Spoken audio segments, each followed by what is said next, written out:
Ladies and gentlemen, a very, very warm welcome to all of you. We're excited to see so many blockchain professionals and enthusiasts today with us at the Dutch Blockchain Days 2021. Now, the industry is thriving globally and nationally. We see new startups popping up every day. We see huge investments being made, corporates and governments adopting the technology, and many more exciting developments. The Dutch Blockchain Days will be the showcase for the Dutch blockchain ecosystem. We're about to show all the exciting things that are currently happening in the ecosystem. And in the upcoming 4 sessions, you will see fresh new startups. You'll see collaborating ecosystems, organizations, scale-ups, governmental institutions. We'll talk about the state of the blockchain ecosystem and education. And we'll also, at the end, have a future outlook at what is next for both blockchain and cryptocurrency. My name is Jan Schelen. I'm organizer and host of this event. Furthermore, I'm also board member of the Blockchain Netherlands Foundation and editor of Node News. The Dutch Blockchain Days is organized in collaboration between the Blockchain Netherlands Foundation and the Dutch Blockchain Coalition, in partnership with TechLeap and EY. Today we're streaming this event from the Wave Space at EY in Amsterdam. And with me today is Michel Berndsen. Michel, from EY, what are you actually doing here at EY? Well, I'm responsible for the technology risk team in Amsterdam. Okay. We help clients to be in control of their IT systems and technology. Okay. So in terms of blockchain, we help them with key management or node and nexus management or vulnerabilities in smart contracts. Interesting. Yeah. And we'll definitely also hear more about that in the upcoming sessions. I'm curious to learn, we had a Dutch Blockchain Week in December, and it was hosted from a virtual event studio. Yeah. This Wave Space, it doesn't look like just a regular virtual event studio. What is happening here usually? You're right, Jan. This is the Wave Space. It's a very creative area with a lot of creative tools, like all kinds of drawing tools. A big curved wall in the back, a big video wall, which is touchscreen in the back. We bring in our clients here to work on their challenges. We bring in experts and kind of use this space and the experts to come up with a solution to their challenges. Wonderful. Yeah. Now, the Dutch Blockchain Days is a voluntary initiative. We're extremely thankful that we can actually have the event here, have it like professionally organized. I'm curious to learn, why did you invite the Dutch Blockchain Days? Why did you invite us here in the Wave Space?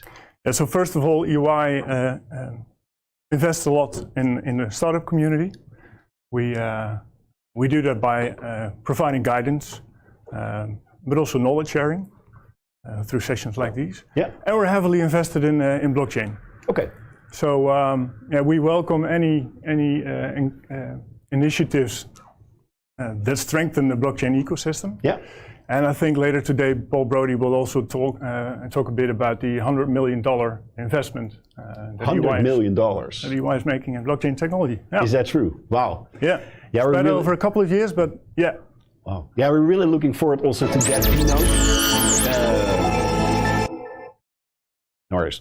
We're also really looking forward to this keynote by Paul Brody, who is head of blockchain globally at EY, one of the thought leaders in the scene, and he will be live here from the Wavespace studio. So we're really excited for that one. Michel, thank you so much for hosting us here today and tomorrow with the Dutch Blockchain Days. Yeah. And yeah, we're looking forward to the program. Thanks. Me too, and thanks Cheers. for having us.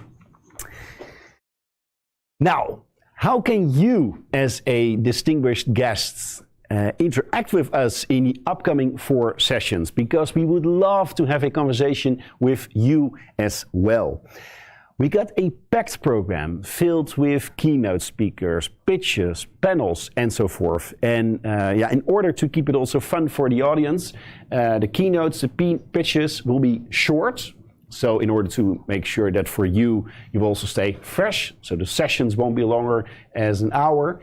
And also the keynotes won't be longer as 15 minutes. But again, we would love your inputs, your questions, your remarks. And you can send them to us via 2 ways. One of them is the hashtag. Hashtag is DBD21, so if you're using Twitter. But there's also a beautiful functionality here in this platform. And you can use the chat functionality. All the questions will end up in the studio, will end up here at my iPad, and I'm happy to ask them to the speakers. All right, now session 1 will be about the hidden pearls. Because there are so many new incredible startups and blockchain projects in the blockchain ecosystem in the Netherlands. Some just literally got started last month. Some of them already got some funding, but didn't get the media attention they really deserve in our eyes. Therefore, this session is about the selection of these new startups that we're really happy to give the virtual stage to. All of them will give a short pitch, and after that it will be followed by a Q&A with you as an audience. Without further ado, our first speaker of today is coming all the way from Heerlen, from the south of the Netherlands. And Heerlen used to be one of the richest cities in the Netherlands. But now, just like many other medium-sized cities outside of the West, it is faced with all kinds of challenges. Heerlen's Heitje was introduced to promote civil engagement and reward citizens with their own cryptocurrency. Well, the initiative already got lots of media attention from all over the world, and here to tell more about this is the project lead, Pieter Bonnema. Pieter, welcome to the stage. Thank you, Jan. Thanks for having me. Yeah, it's a really nice opportunity to be here and to tell you guys all about our I think incredible project. So yes, here we go. As Jan already said, my name is Pieter Bonnema. I am the project leader of this incredible project at Heerlen's Heitje. But why should we as a city launch our own cryptocurrency? Well, as already mentioned in my introduction, we as Heerlen, as the city of Heerlen, got a couple of challenges. The first one is about the quality of our public space.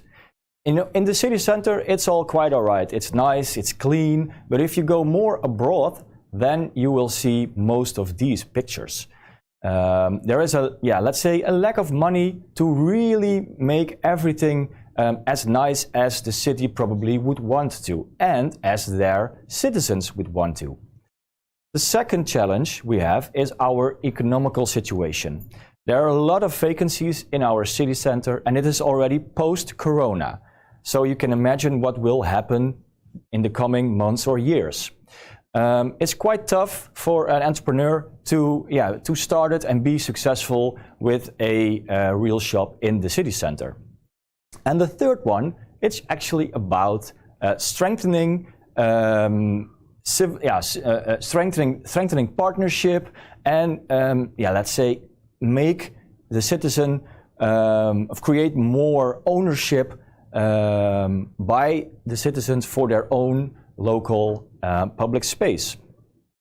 So as you can see right here. So we've introduced a couple of years ago a new vision, and it's a vision. It's about the maintenance of the public space. Part of the vision is the so-called neighborhood deal.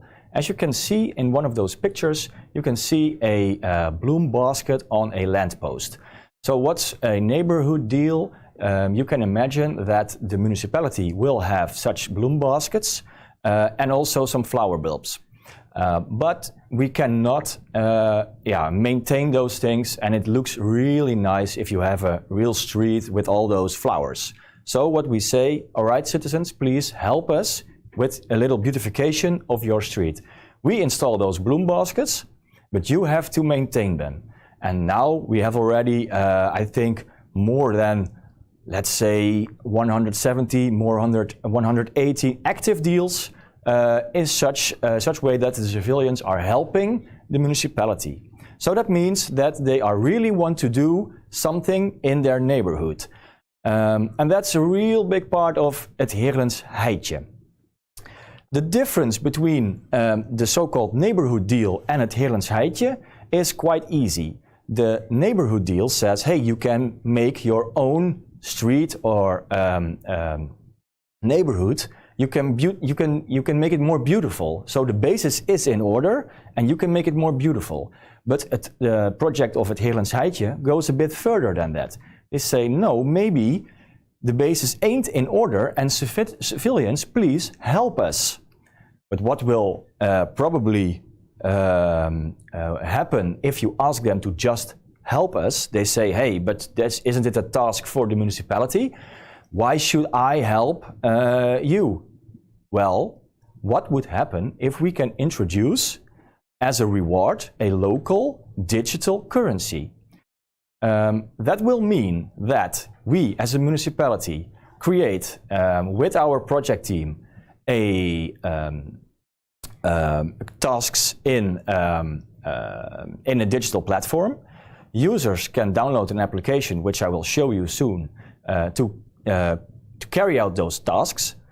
We assess those tasks. If the task has been done and fulfilled correctly, then the user gets paid in a digital currency, which only can be spent in the city center of Heerlen. So the shop owners or the entrepreneurs will benefit from this, and they can convert those coins within the municipality back to real euros. So that's in short the whole system. This is a picture about the dashboard from the municipality, where we put new tasks onto the platform. And this is a user interface picture from the application, where you can see all kinds of tasks which civilians can carry out with also the amount of heitjes, the name of the digital coin in Heerlen, which you can earn. This is again the dashboard from the city center. A task has been claimed and has been fulfilled. The user who has been done the job puts a picture and sends it towards the municipality so we can assess if it's been done correctly, and after that we can put the amount of money from our digital wallet, we can transfer it to his personal wallet so he has his coins. So the municipality creates the tasks, we put the civilians, or we give them the opportunity to earn some coins and helping the municipality with a couple of jobs, and you can spend it in the city center for better economical dynamism. So that's about the revenues of the project. There is more ownership, more involvement, probably more economical dynamism, and there is also a big chance that the quality of the public space will be higher because there is much more ownership. Well, we as a municipality of Heerlen are not doing this by ourselves. We've got a big project team with 6 partners. So we got CoTown, it's our tech supplier who is making the application available. We got Brightlands, we've got the neighborhood organization, we've got a city center organization who will represent all the shop owners. We've got the VNG, and it's the Association of the Dutch Municipalities. And we've got Statistics Netherlands, who will measure all kind of things in our platform. And it's all got funded throughout a big grant from the European Union, because they see it quite easily as, hey, there are a lot of challenges in Heerlen, but those challenges are not unique. So if this solution will work in Heerlen, we can probably duplicate it into other cities which has more or less the same challenges. So yeah, that's about this. It's all about this project. If you want more information, please visit heerlen.nl/heitje. I know this is in Dutch, but you will find more information also on the website from the UIA, the project from the European Union. And of course, you can always contact me, drop me an email, or you can scan these QR codes. You can connect on LinkedIn if you really like to follow me or the project. So yes, that's it. Thank you so much. Thank you so much, Peter. Yeah, and this is for me just an incredible example of, instead of having all the big companies using blockchain, just an example how citizens can actually use blockchain for social good. So many thanks for your pitch, and also great that you can be with us here today. All right. Now, I'm curious to learn, while the questions are popping in from the audience, I guess all the municipalities in the Netherlands would love to copy your concept. Did they already contact you? Yeah, there are a couple of leads, but they, how do you say, we're really looking forward to the project results. Okay. If we really can make, we can show them with our report that this solution actually works. We dropped the project, we dropped the coin. Yes, it's all, it's high tech for the civilians. But does it really benefit the goals set to this project? Is there really more economical dynamism? Is there really more ownership? So we've got still more or less 1.5 year funding from the European Union. And after that period, we have to file them a report with our with our conclusions. Yeah. And if it looks really well, the number of entrepreneurs are scaling up, and also the civilians are really love to doing their job. So it looks really well. Nice. But I think we have first to present our results. I can see, for sure. Now, I guess you will probably have great results at the end, and some municipalities will follow. If there's one lesson learned that you would take for phase 2 into this project, what would it be? Well, we've got, with innovative projects, we've got much lessons learned. There is, one thing is really keep in touch with all the big organizations, for example, the tax organization, but also keep in touch with the Dutch National Bank. Okay. They were not happy with the initiative? Well, at first, they thought, hey, why a municipality is dropping a new coin? It's creating their own money. What's happening here? So we really have to explain to them all right, we are taking all the coins who are circulating in the project are backed with real euros on the balance sheet of the municipality. Yeah. So no, we're not creating new money. Now they're all fine. The Dutch National Bank. Yeah. They said, okay, well, that's the biggest hiccup for us, and it's solved. So sure, continue with experimenting. Yeah. Wow. Yeah. It was amazing. Yeah. Now, if people want to know more from you and from the project, then they can have a look at the website, heerlen.nl/heitje. Yes. I thought it was. Yes. And we will also share all the details from Peter and, of course, this great initiative at the platform. Peter Bonnema, Municipality of Heerlen. Thank you so much. Jan, thanks for having me. Cheers. All right. Now, Corona has taught us the hard way the importance of a well-functioning healthcare system. Hundreds of Corona vaccines have been developed, And well, I already got both of my injections, and I was like just amazed how fast this process went from just developing the vaccine to actually stitching it in my arm. Usually this process, this clinical trial process, can take up to 10 years. And well, the importance of the clinical trial industry is more evident than now. But unfortunately, it's still full of all kinds of pain points. Trial, a new, fresh blockchain startup from the Netherlands, has the solution to overcome all of these problems. And we're really keen to learn from one of the founders, Raymond van der Waal, what they're actually going to do. Raymond, thank you so much for coming. Good morning. Please take it from here. Thanks. So in today's presentation, I'd like to tell you all about our vision for blockchain within the clinical trial space and why we believe that this technology can streamline clinical trials and thereby accelerate the introduction of new vaccines and therapeutics into society. Now, clinical trials are a crucial part of the development of new medicines as they are responsible for testing the safety and efficacy of new vaccines and therapeutics before these enter the market.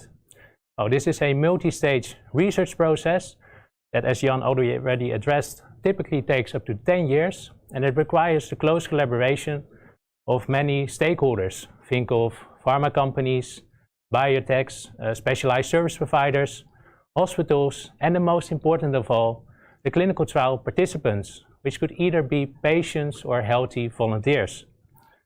Over the past years, clinical trials have become increasingly data heavy, and that is a direct result of the digitalization of the industry and the adoption of more and more mobile devices. At the same time, clinical trials have also become more and more decentralized, with patients being able to participate from their own home instead of having to go to the hospital multiple times over the course of a clinical trial. Well, it goes without saying that these digitalization and decentralization trends have only been accelerated by the lockdowns and restrictions resulting out of the pandemic. At the same time, everything must also be documented accurately according to regulations, and essentially there's a growing regulatory pressure on clinical trial professionals to be inspection ready at all times. Well, despite today's advances in science and technology, the speed, costs, and success rates of clinical trials have not improved, and in some instances have gotten worse. And that's exemplified by the following figures. 9 out of 10 drug candidates fail to complete all clinical trial stages. An estimated 40 billion is wasted on clinical trial delays each year. And according to some research, a whopping 80% of clinical trials is non-reproducible. So what are the issues that drive these numbers? Well, there are multiple issues within today's clinical trials environment that make clinical research overly complex, lengthy, and resource inefficient. Starting with fragmentation. Quite often data is scattered across different sites, systems, and hospitals, and as a result, many clinical trial professionals experience a lack of oversight over their clinical trial activities, which leads to record-keeping failures, delays, unnecessary costs, and even safety risks for patients. Next to that, we also see a growing number of data integrity issues being found during clinical trial inspections, as reported by organizations such as the WHO. Outside of the clinical trial realm, there's also a declining public trust in pharma and government-supported research. Well, together, all of these issues delay the introduction of new medicines and also drive up their future price. So what have we learned from COVID-19? While the exceptionally fast COVID-19 clinical trials were the result of exceptional development efforts, capital allocation, prior research, and global alignment, they did show us that 10 years of clinical trials should not always be necessary. There are clear opportunities for increasing efficiency as long as these do not compromise patient safety and scientific integrity. And at trial, we see a big role for blockchain to streamline the entire clinical trial value chain. Blockchain and related technologies offer a number of unique benefits to clinical trials, but also in other industries.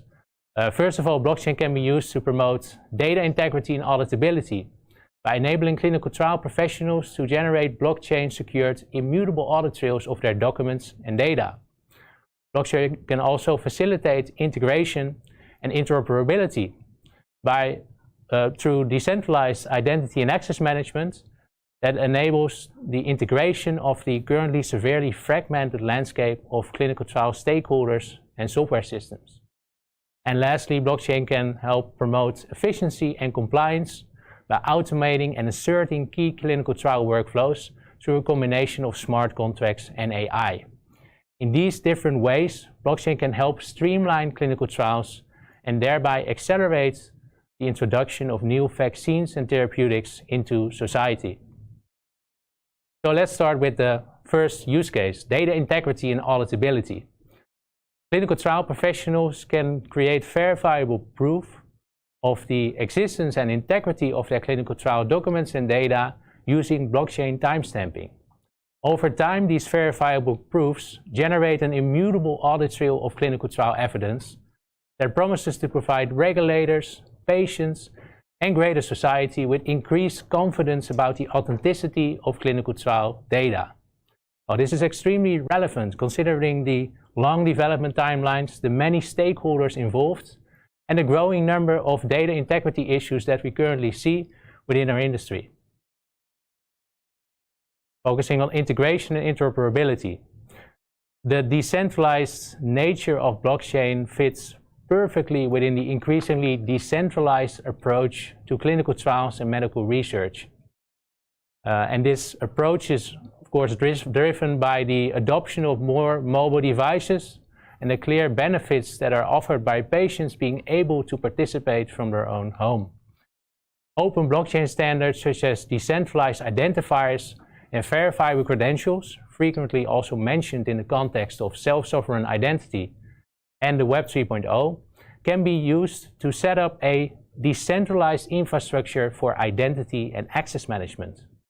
And at Trial, we strongly believe that decentralizing identity and access management will revolutionize data discovery and exchange, optimizing privacy, security, and interoperability for all stakeholders involved in clinical research. Again, highly relevant considering that a single clinical trial professional uses about 6 different software solutions side by side, and quite often these solutions do not communicate well. Then lastly, smart contracts can be used to decentralize automation, where smart contracts can help enforce rules that are set out in, for instance, the clinical trial protocol, contracts, and SOPs, where smart contracts can verify whether data is complete. They can make sure it's immutable, and they can ensure that it's viewable to anyone with the right permissions. So where do we go from here? Well, with Trial, we're combining all of this into a single digital ecosystem, but it's very important to remember that there's no technology without the right people and process. So it's imperative to consider industry-specific requirements, both from the compliance side and the functional side. And lastly, it's also good to be aware, and I think this accounts for all of the different startups presenting today, that we have a double role, not only as innovator, but also as educator. So don't focus too much on just the features, but clearly explain the advantages and benefits that blockchain and related technologies bring to your industry. If you'd like to know more about our approach and our unique vision, I welcome you to visit our website, trial.io, or visit one of our socials. Wonderful, Raymond. Thank you so much for your presentation. And well, when I'm hearing all of this, I'm just curious to learn, why did you just start it? Why not before Corona already? Because I read that you are already busy for 3 years with all kinds of research and pre-work. Is that correct? That's correct. Yeah. So I think our initiative started in the end of 2016, mostly out of academic interest. Yeah. So we have a couple of PhDers in our group. Also with blockchain already that time? Also focusing on blockchain. Yeah. And one of that research activities actually resulted also in a publication in Science. Okay. So that's something we're quite proud of as a team. And what we did, we developed and commercialized the first product, a document management solution that enables clinical trial professionals to generate verifiable proofs of their trial-related documents. And the plan now is to gradually build out our ecosystem with more solutions that we develop ourselves, but also with solutions that are offered by other third-party software providers. And I think that's really quite a unique ecosystem approach. But we strongly believe that we cannot tackle these issues alone. So we're always looking to partner with other companies. Yeah, so I'm curious to learn, I mean, speaking of Corona, what kind of impact do you think it will have on the clinical trial industry? I think it's already had a big impact. I mean, like I addressed in my presentation, all of these digitalization and decentralization trends, they have been going on for the past years, but all of that was accelerated. So the need for software is more clear than ever, but there's also a big need for new software that helps ensure that data is immutable, that helps ensure that data is sent by parties who say that they say they are. And I think blockchain can really play a big role in this new digital ecosystem. Yeah. And besides blockchain, I think also crypto, because you have your own token, is that correct? Almost. So Almost, we're currently in the midst of our pre-sale, and we will launch our token in the first half of July. Pre-sale. So everybody who is still enthusiastic about your initiative can buy a kind of... Yeah, that's correct. That's correct. So tokens offer unique possibilities for creating a self-sustaining ecosystem in which we can engage and incentivize different stakeholders for providing value. And I think that's also really an accelerator to building out our vision that I just explained. Wow. Helemaal van der Waal. Thank you so much for coming. We will also post all the information, the social handles, etc., from your great projects at our platform. Thank you so much for coming. Thank you, Jan. Cheers. Bye. All right, now the upcoming speaker already found several successful companies, also one in the blockchain industry, and now is currently working for Crowny. Now, Crowny is giving users back their control over their own data and is offering tailored offers, discounts, and much more. Here to tell more about this is the CEO, Quincy Dagelet. Quincy, wow, I'm already there. Almost matched, yeah. We're almost matching, same shoes. I see it. Wonderful. Great to have you here. Please take it from here. Yeah, thank you. So welcome, guys, and thank you for the kind introduction, Jan. And yeah, I would love to. I appreciate being here. It's a great time. So what is Crowny, and what is the story behind it, and how did everything actually start? So how it all started is I was kind of entrepreneurs on a very young age, and this all started with a saying, dream your dreams, make dreams come true, and then start dreaming again. This saying has been very important for me in the last couple of years, and especially since I was kicked out of several schools. I didn't end school actually, and I was kind of like a dropout. After being a dropout, I focused more on sports, selling stuff. So the first business I had was actually focusing on selling Bjorn Borg boxers. You probably remember those from back in the days. I'm talking about 10, 12 years ago. From there on, I went to the US, followed high school there. And during my period of high school, I really started to accelerate, become more of a man, more eager to learn new stuff, and wanted to fill my entrepreneurial passion, basically. So unfortunately, at that age, because I was 16, I still had to finish school. So I went to Europort Business School. Frankly enough, most people will think it's in Rotterdam, whilst it's in Amsterdam. So after going to that school, I had really trouble to finding an internship, right? So there was a problem, and I kept complaining to my teacher about like, how can we change that? And the teacher said, yeah, if you want to change something about the current infrastructure for how you get an internship, do something about it. So the next thing you know, Stagemarkt is born. Stagemarkt is, until this day, still the biggest internship company and internship provider in the Netherlands. They fulfill over 500K internships per year. From there on, yeah, I kind of sold Stagemarkt 2 years later. to really start continuing my journey into the online marketing space. At that time, not many people really understood how marketing was working. And especially since they didn't know how marketing was working, we created Facebook ads for small, medium-sized enterprises, bought a lot of domain names and grew that.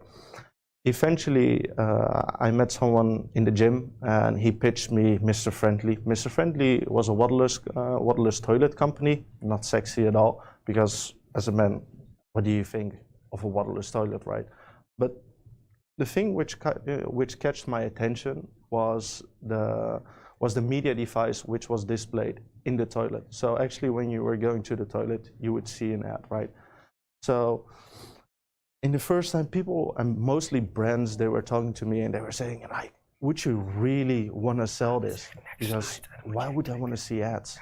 And in the same period, like a lot of brands didn't know how it worked. Continuing in the time, we grew Mr. Friendly to one of the biggest waterless toilet companies in the Netherlands. Exited that company almost 3 years ago, or 4 years ago, I would say right now. And from there on, we started with Crowny. So Crowny started, and Crowny is the journey for now, and Crowny is there to stay. But to reflect a bit on dream your dreams, make dreams come true, and then start dreaming again. This is something I keep telling myself, keep telling friends of mine, keep telling others basically, because this is really a saying where in the beginning you dream about or you envision something. Eventually you make it come true because you truly have passion for it and you work hard to achieve it.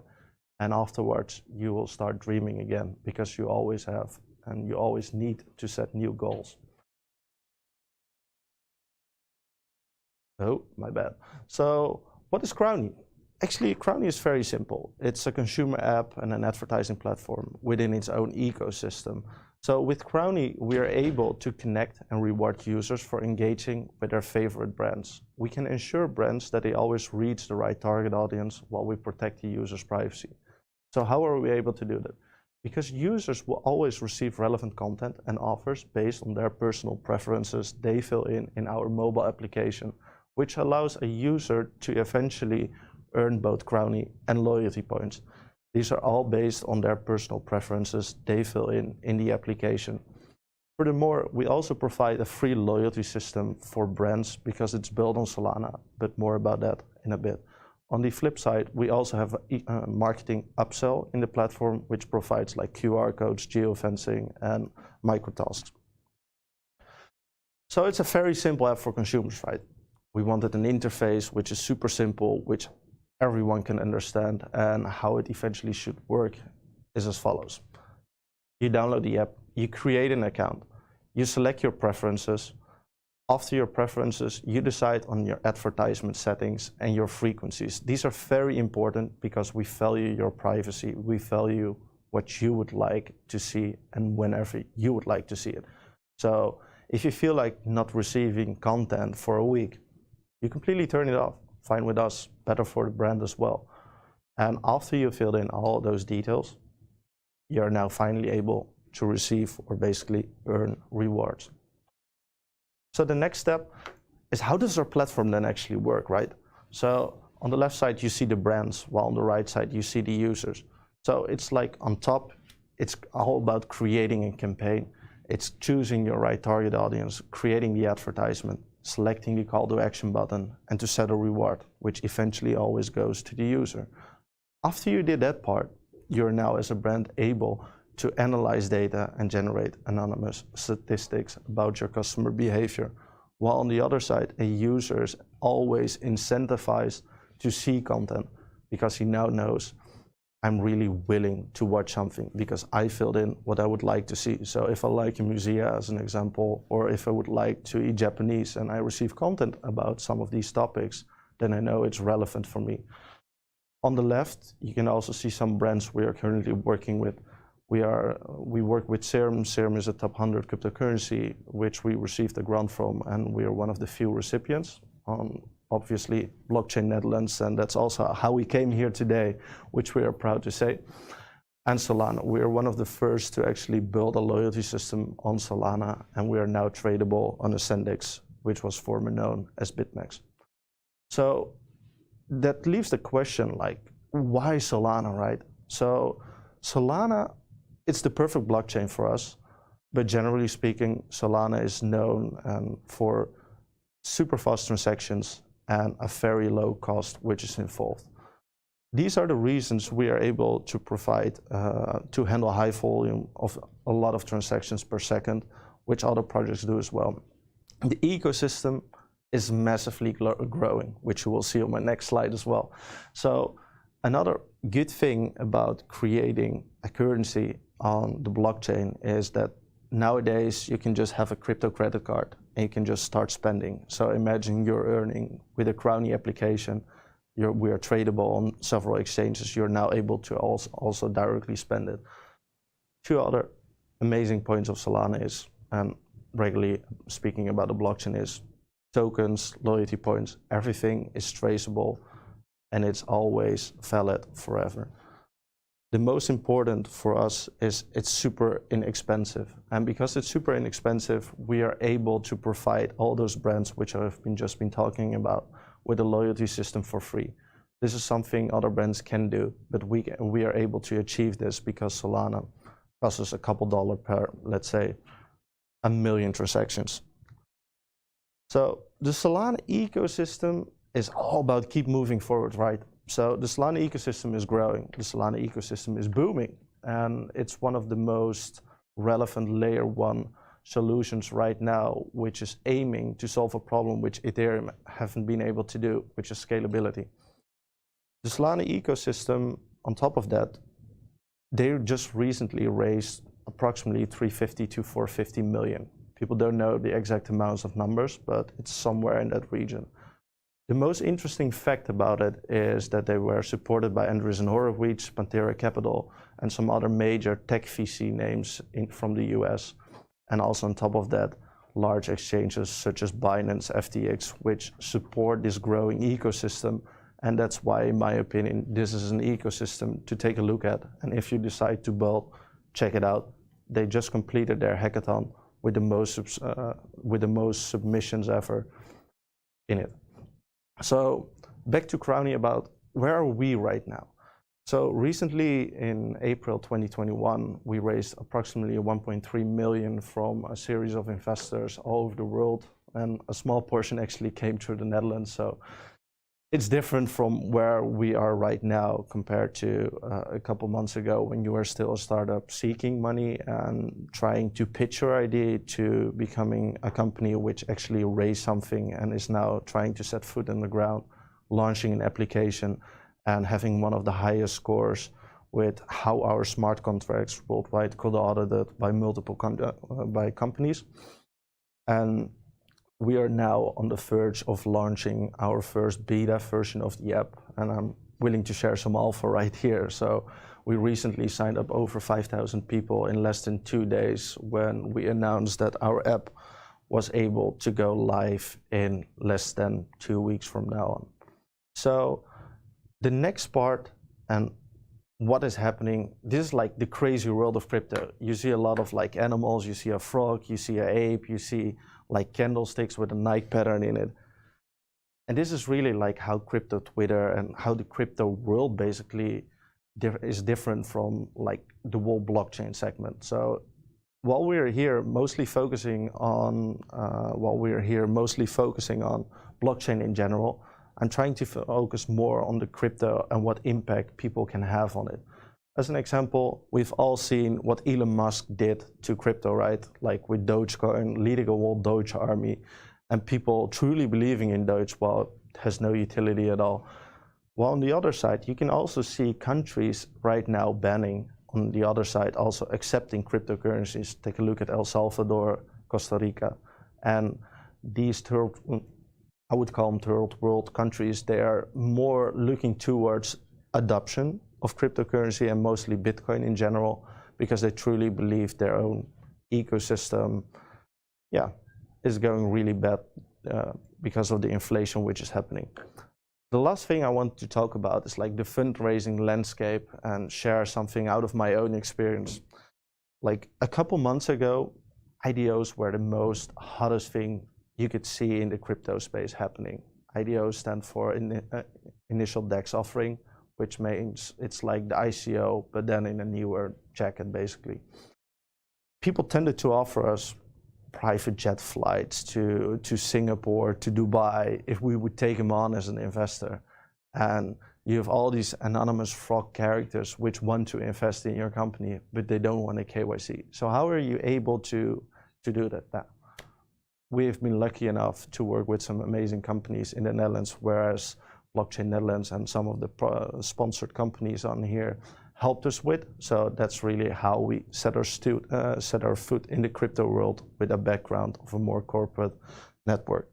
And where I think it will go, the world will only grow. People will adopt crypto way more.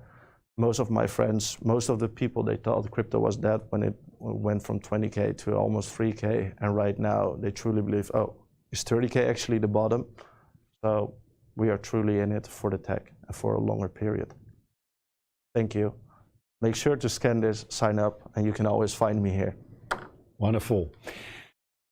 In it for the technology. Well, Quincy, many thanks for your presentation. And well, I guess you're quite happy with what's happening right now with the battle between Facebook and Apple, because it's driving, I guess, a lot of consumers to your platform. Is that correct? Yeah, it's correct. And I think it's a good thing, because like selling data and not knowing where your data is actually going, and like what is basically happening to your privacy, it's not a good thing. While people on our side, they actually opt in because they want to see something, and they really like to get targeted. And as an example for myself, if I receive something which is relevant because I'm searching for it, I don't mind seeing an ad, but I do mind if I can see it the whole day. And you've probably noticed you're getting like tons of emails afterwards when you're looking at booking.com or something.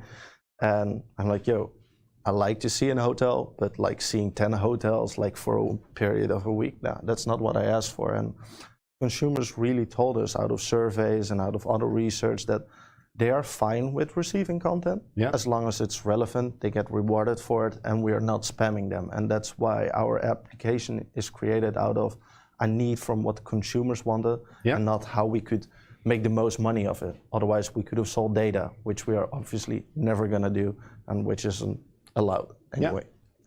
Now, it's interesting because there's also a question coming up from the audience, and it's about another project that I'm also quite a fan of. It's BAT, a Basic Attention Token. How can it compare with Crowny? I would say Basic Attention Token is amazing.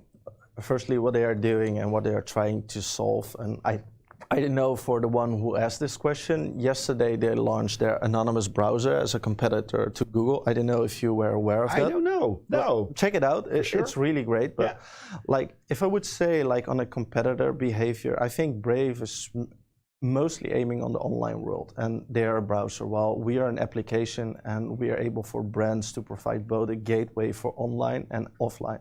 So if you want to scan QR codes, if we want to make like offline media more interactive, that's something Brave doesn't do. And most of the people, they go to Brave because they want an anonymous browser or a browser which is ad-free. So their core focus is on people which don't want to see ads. And our core focus is on people which are okay with receiving content and basically seeing something and to get a discount. So I wouldn't compare ourselves with Brave yet, because they're also very far ahead of us. And in my opinion, it's a great company. I would love to partner up with them one day, something like that. But maybe there's people in the audience from Brave that can actually contact you. The details are still here in the screen. We will also share them in the platform. Quincy, thank you so much for now, and we will probably meet again at another event from Blockchain. I think tomorrow. So yeah, wonderful. Yeah, for sure. I see you tomorrow, and I'll click it through. Thank you. Thanks so much. Cheers. Have a good day. Now, our next speaker will join us virtually, and it was a company I didn't hear of anywhere. Like, I didn't read in the papers, I didn't read it on social media, everywhere. But Kria has already built several exciting blockchain ecosystems and solutions in the past years, focusing on things like social waste recycling, improving sustainability in ecosystems, circularity, traceability, and much more. Now, here to tell more about this is Abe Scholte. Abe, are you with us today? Wonderful, I see you, yes. Please take it from here, Abe.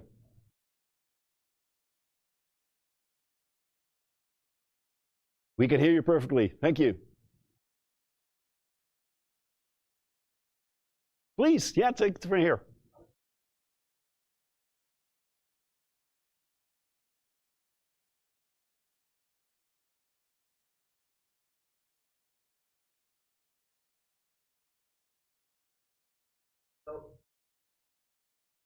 Transformation and why and how you could add blockchain to these types of projects and why they are valuable.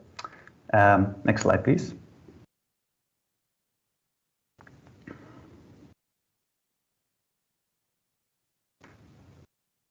Yeah, thank you. So at Crya, we really believe that for these projects to make them sustainable, scalable, and anti-fragile, you really need an ecosystem that collaborates towards common goals. So we help to develop those ecosystems actually, so that's not a technical part at all, but more of a social part. So we develop those ecosystems and then we build projects and products to help achieve those goals of the ecosystem. Next slide, please. So Crya is a distributed technology studio that specializes in the design and development of enterprise digital ecosystems to enable sustainable industry transformation. And although we do a lot with enterprise resource planning system optimization, our largest projects actually revolve around sustainability, for which you mostly need traceability. So, for example, the traceability of greenhouse gas emissions, for which we have built a platform for the Mining and Metals Blockchain Initiative for the World Economic Forum. We also trace raw materials like cobalt, as seen in the project Resource, for which we work together with large cobalt miners and electric vehicle producers like Tesla. And we also trace impact investments. And we are doing that together with BASF, which is the largest chemical producer in the world. And today I'll dive deeper into this project. Next slide, please. So this project is called ResiChain, and it's all about enabling and scaling plastic recycling, also called the reverse logistics value chain. So at the end, you trace it all the way back to the beginning. And we do this by having brand owners, so brands that actually create the plastic and bring it into the world.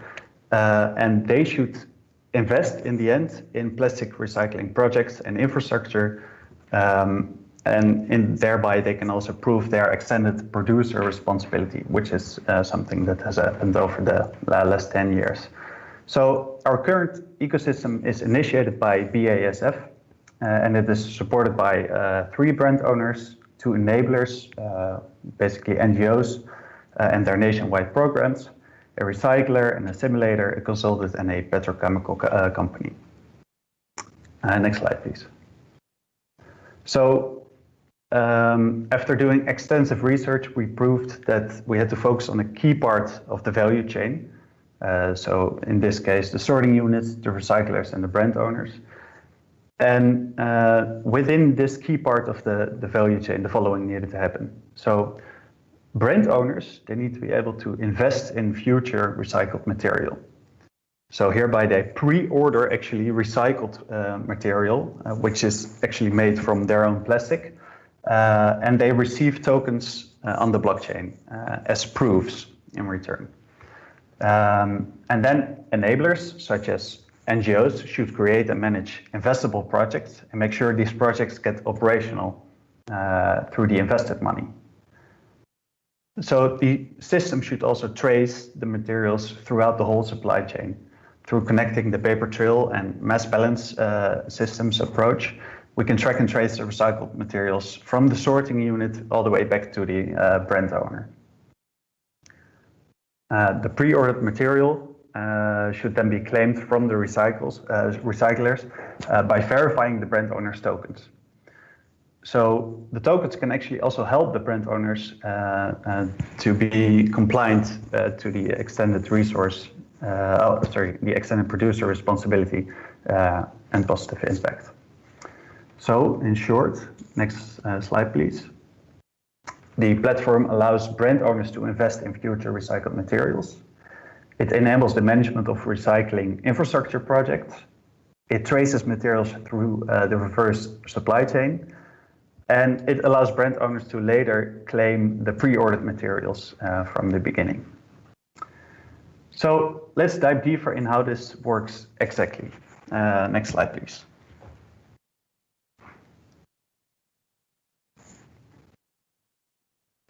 Yes, thank you. So it all starts with an enabler creating an investable project, much like Kickstarter. So they outline the details of the project, how much waste will be segregated, where, what kind of materials, stuff like that.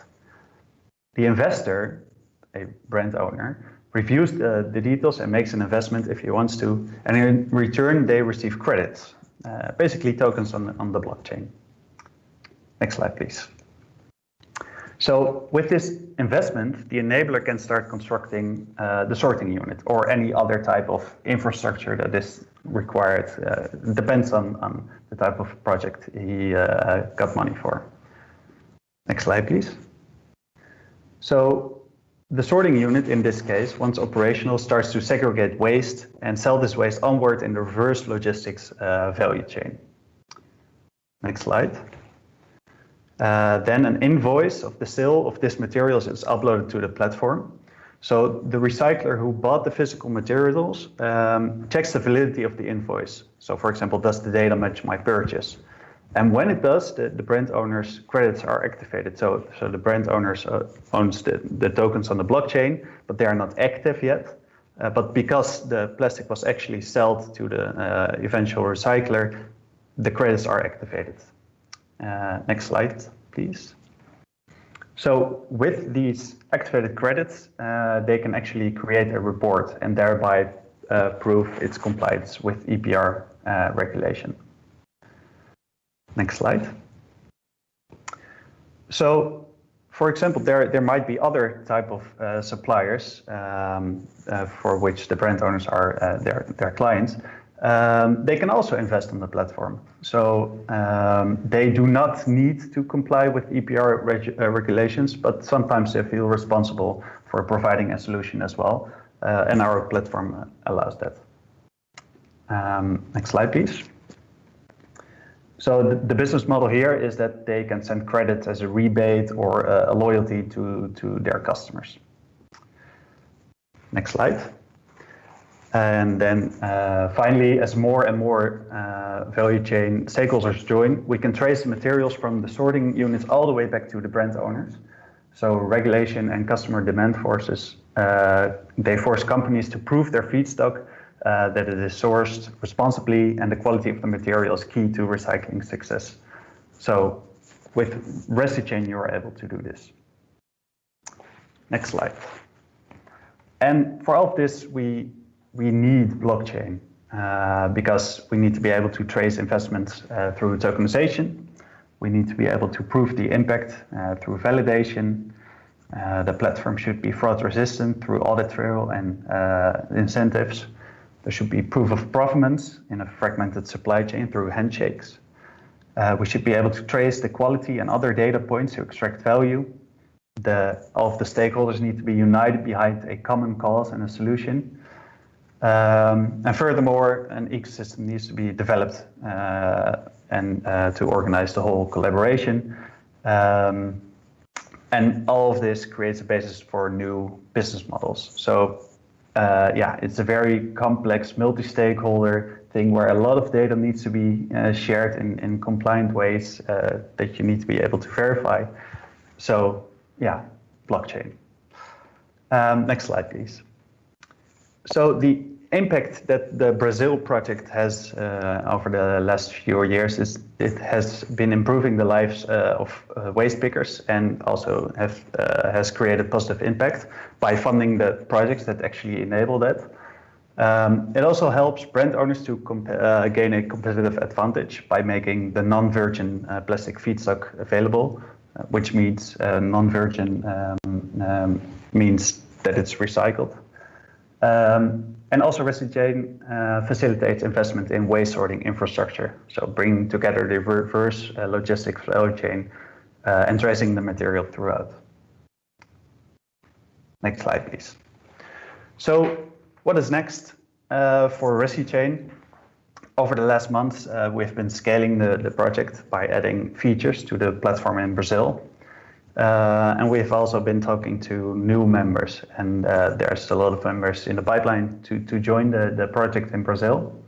But we're also planning on expanding a similar platform in Southeast Asia, where we have a lot of context, as we're not only based in Amsterdam, but also in Singapore. Next slide, please. So coming back to the 4 points mentioned earlier in the presentation about what ResiChain enables, we can see that there's really two main ingredients that are needed to win. So a great digital product and a supporting ecosystem. So for the ecosystem, a solid governance structure around the value chain collaboration is built to tackle the challenges and build the necessary network to leverage the reverse logistics network. So this would not have been possible without the digital platform that facilitates the collaboration, manages the investments, verifies the effectiveness and impact of these investments, and that is able to trace the whole feedstock quality. Next slide, please. So as you can see, this project really requires the confluence of ecosystem development and product development, and that's what really made it successful. You need both in these types of projects. So when you're thinking about an ecosystem, you're thinking about a very low barrier to entry, so that new stakeholders can join, and that the technology used is actually very neutral. So no one company or a group of companies has a say in how it exactly should look. So that's why it's easier to scale. And also the product should be created with the ecosystem in mind. So you're not creating it for just one client. You also have to think about the waste pickers, how they're using the project, how NGOs set up projects for infrastructure improvement, stuff like that. So next slide, please. Thank you very much for listening. If you have any more questions about ResiChain or other projects that we're doing, or our way of working with the ecosystem development as well, please reach out. Thanks a lot for listening. Abe, thank you so much for joining us virtually in the studio today. And first of all, apologies for the little technical things, but with the presentation, usually you are this fluent speaker, but I think the presentation went quite well. Now I'm curious to learn. I mean, your company is all about the supply chains. Have you noticed anything with the disruptions I cannot hear you that are anymore, taking place? unfortunately. I'm sorry? There's a little glitch in the audio, is that correct? Yeah. Sorry, Technical crew. I cannot hear you. No, all right. We'll just wait for a second, no worries. I'm having a look at my Now friends. I hear you again. Yeah, you can hear me again? Yeah. Wonderful. Now I'll start over again. First of all, apologies for the little technical glitch. I mean, usually you are this fluent speaker, and now we had to click through your presentation, so sorry for that. But I think the message was clear. Really enjoyed your presentation. Curious to learn. Sorry, your it's gone again. The supply chain. No? Too bad. Maybe if you have a question, just email me or something. Thank you very much for listening. Sorry, you don't hear? Now you're back again, but once you're asking your question, you're falling back. But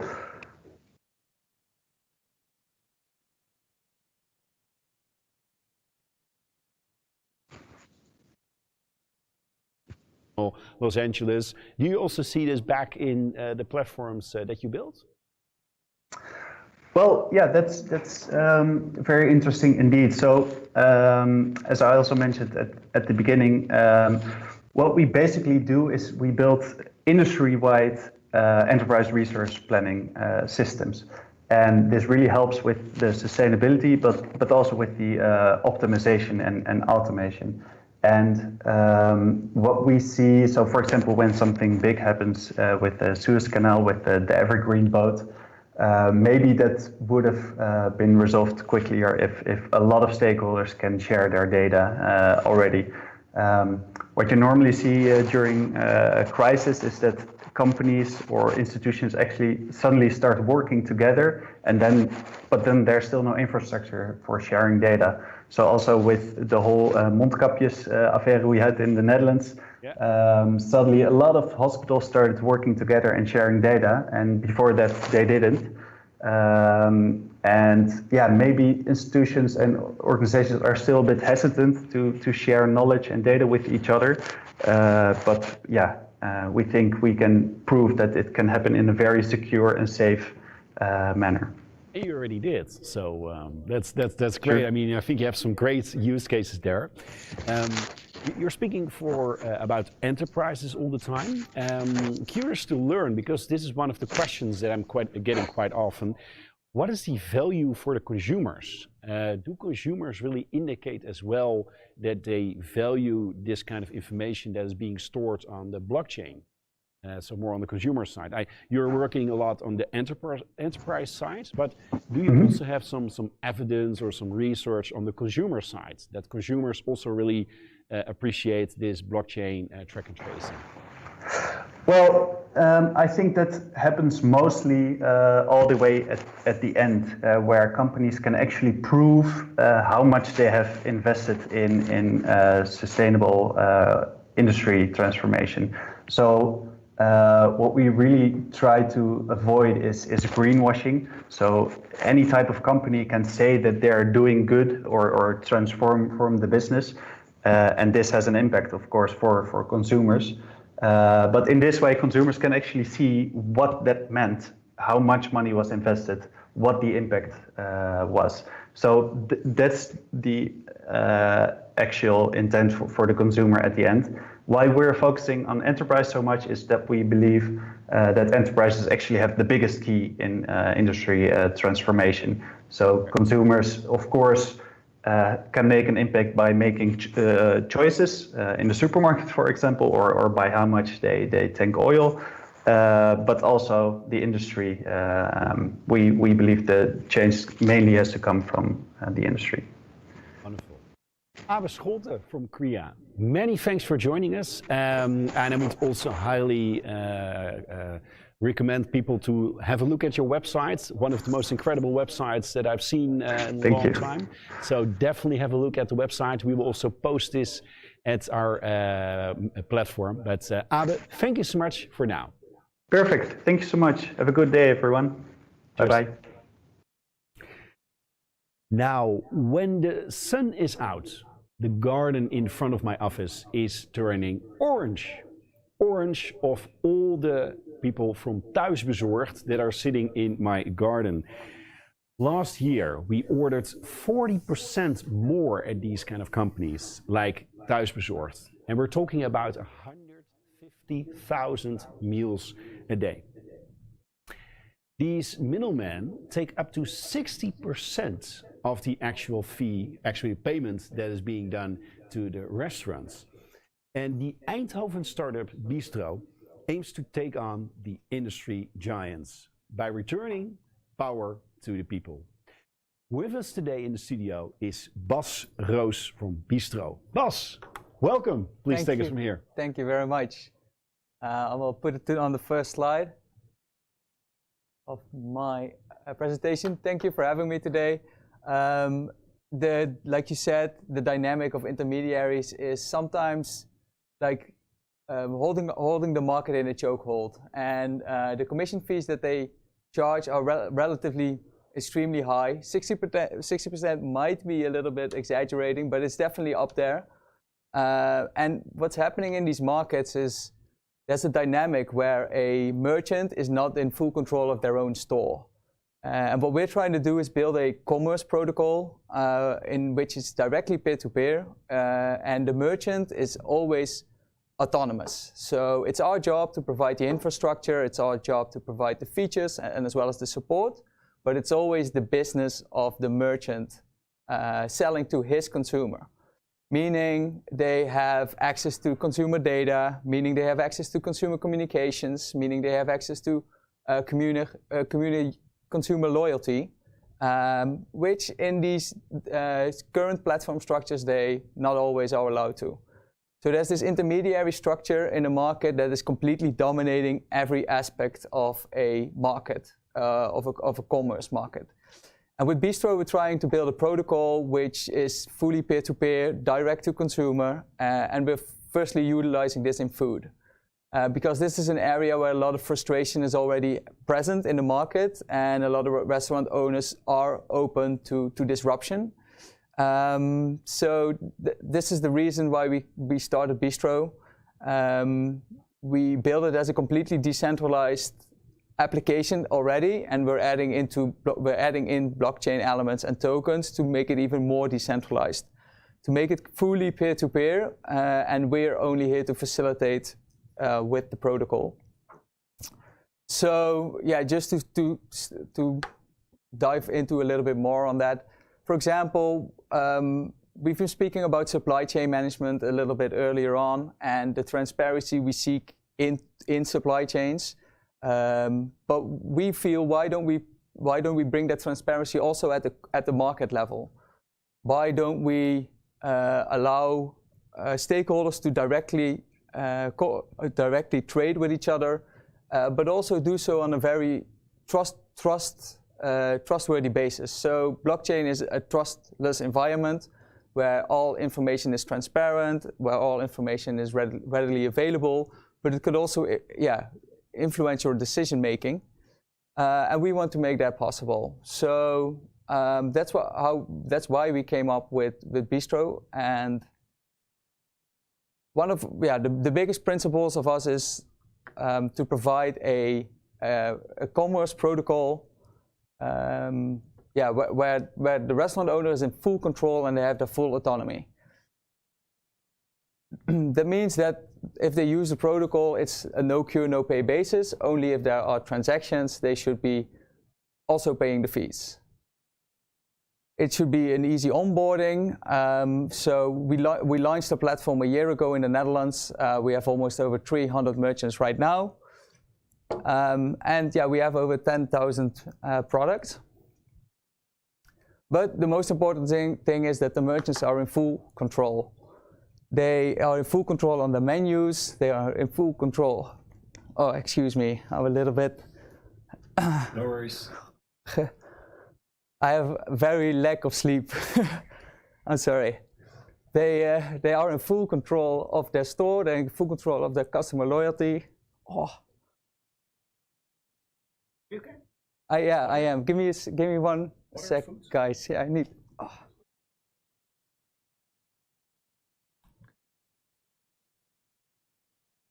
The real startup guys, working all night. Working all night. No worries. Okay. Relax. Take your time. Yeah, gotcha. I'm sorry, guys. So the most important thing is that the merchant is in full control, and they have no one dictating their relationship. So that's the essence of decentralization. And we're bringing that to the commerce level. So we want the merchant to be able. Oh, I'm going the wrong way. To be able to have full control over their relationship with the client. So we launched, like I said, we launched the project last year. We're having tremendous growth because of Corona. People are open for disruption. And yeah, it's really picking up.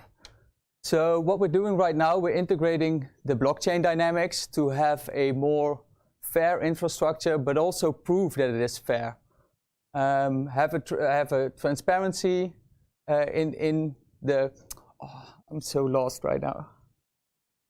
Oh, that's so stupid. First time this happens to me ever. So yeah, getting back to my story, the transparency that happens with blockchain in like supply chain management, we also want to bring that on a commerce level. So we could have people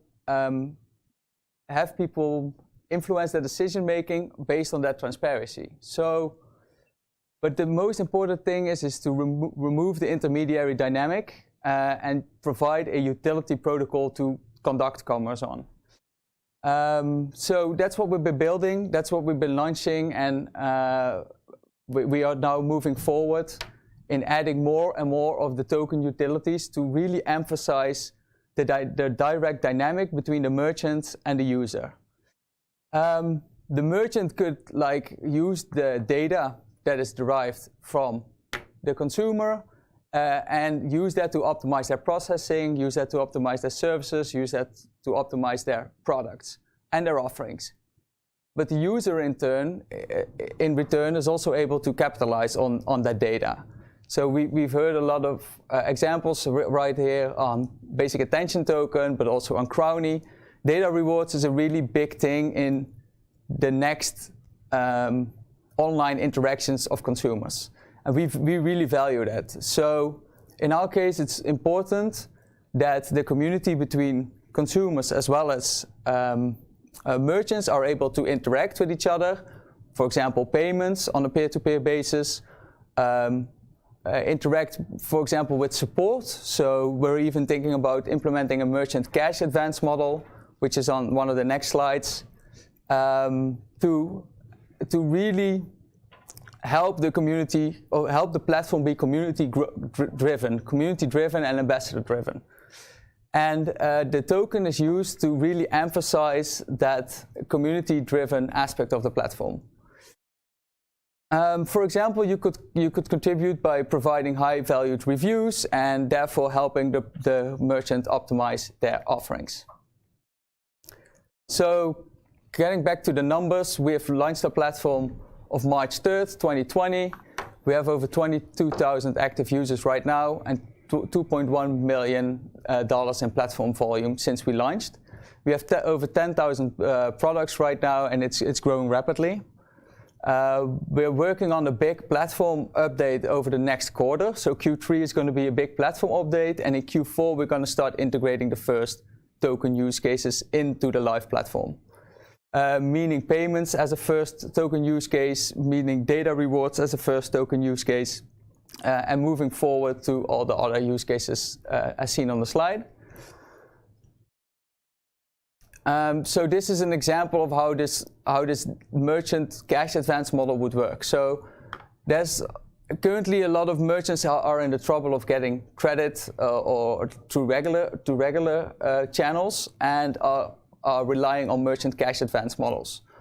A merchant cash advance model is where a party provides a certain type of loan, which is not actually a loan, to the merchant, and based on every transaction the merchant does, that loan is paid back to the one that has supplied the credit. This is a model where we would eventually see a real close collaboration between the community, helping their favorite restaurants to grow within the platform, within the protocol. So this is a little comparison to us compared to traditional companies or traditional platforms. And what is really important on this is that, like, for example, payouts are always straight away. We are not an intermediary on the payment setting. We are not an intermediary on the menu setting. We are not an intermediary on coupons or user data. We are just facilitating the connection and the highway between supply and demand parties. So this is a little sneak peek of the new app that is launching in Q3. And as you can see, what's really important for us as well on this level is personalization. As mentioned before, personalization is something consumers do look after and do value, as long as there's something in return as well. And that's where the data reward comes in. This is the new view of our desktop marketplace.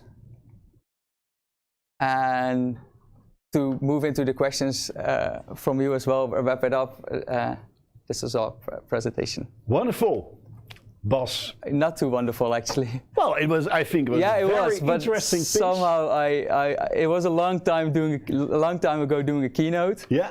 I did a lot of them before Corona. Yeah, I can see. But I guess Corona threw me off my game a little. Yeah, it threw me off my game. I was perfectly able to follow your story. Really interesting pitch, and I'm just, you know, when I'm reading, when I'm seeing the facts from your competitors, I'm just shocked. You know, like 40%. Sometimes, yeah, including delivery. So there's a nuance in it. Still, yeah, it is. Yeah. I mean, if I pay 10 euros for a burger and I have to pay 4.5 euros to a platform, that's a lot of money for people in the catering industry. So very interesting stuff. Can we already use this here in Amsterdam, for example? Yeah, you can. Yeah. We have about 20 merchants in this area. Okay. But 60% of our merchants are located in the southern of the Netherlands. Yeah.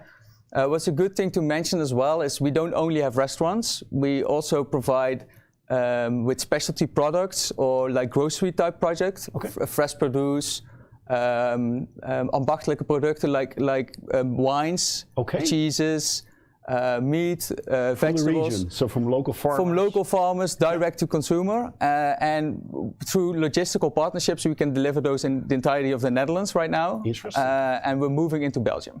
Is that true? Wow. Yeah. So Belgium is next, and what is coming afterwards? So what is coming after is that we want to build this as a global utility, meaning that it's a plug-and-play model anywhere in the world. Yeah. So people could just open their store and use the protocol to reach the consumers within their area. Wow. Yeah. Now, I'm curious to learn. I mean, you have a little bit the same color, of course, of Thuisbezorgd, just like our That's own not beautiful deliberate. logo. That's not deliberate. No. Did they already respond? Did they already give some feedback? Not really. No. Not on a first-hand basis. No. Okay. I was just curious to learn. Maybe they indicate they would also start such an initiative or anything like that, but not yet. Yeah, and I would obviously be open to it, but I think the market is just ready for an innovation where like untransparency and intermediary dynamic is ready to be disrupted. Maybe it's not on like a level where we could just do it right away. We have a lot of challenges, obviously. Yeah. So we have market challenges, we have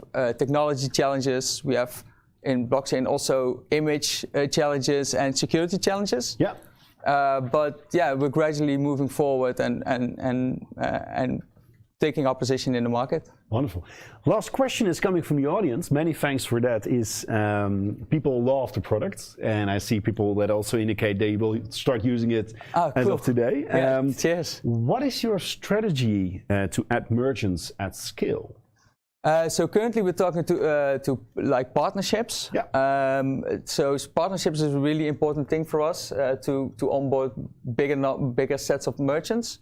But another strategy is also to have it at a self-service portal. So everything for onboarding and starting your store is within the protocol. It's just putting up the menu, putting up your prices, linking your wallets or linking your payment providers, which we offer.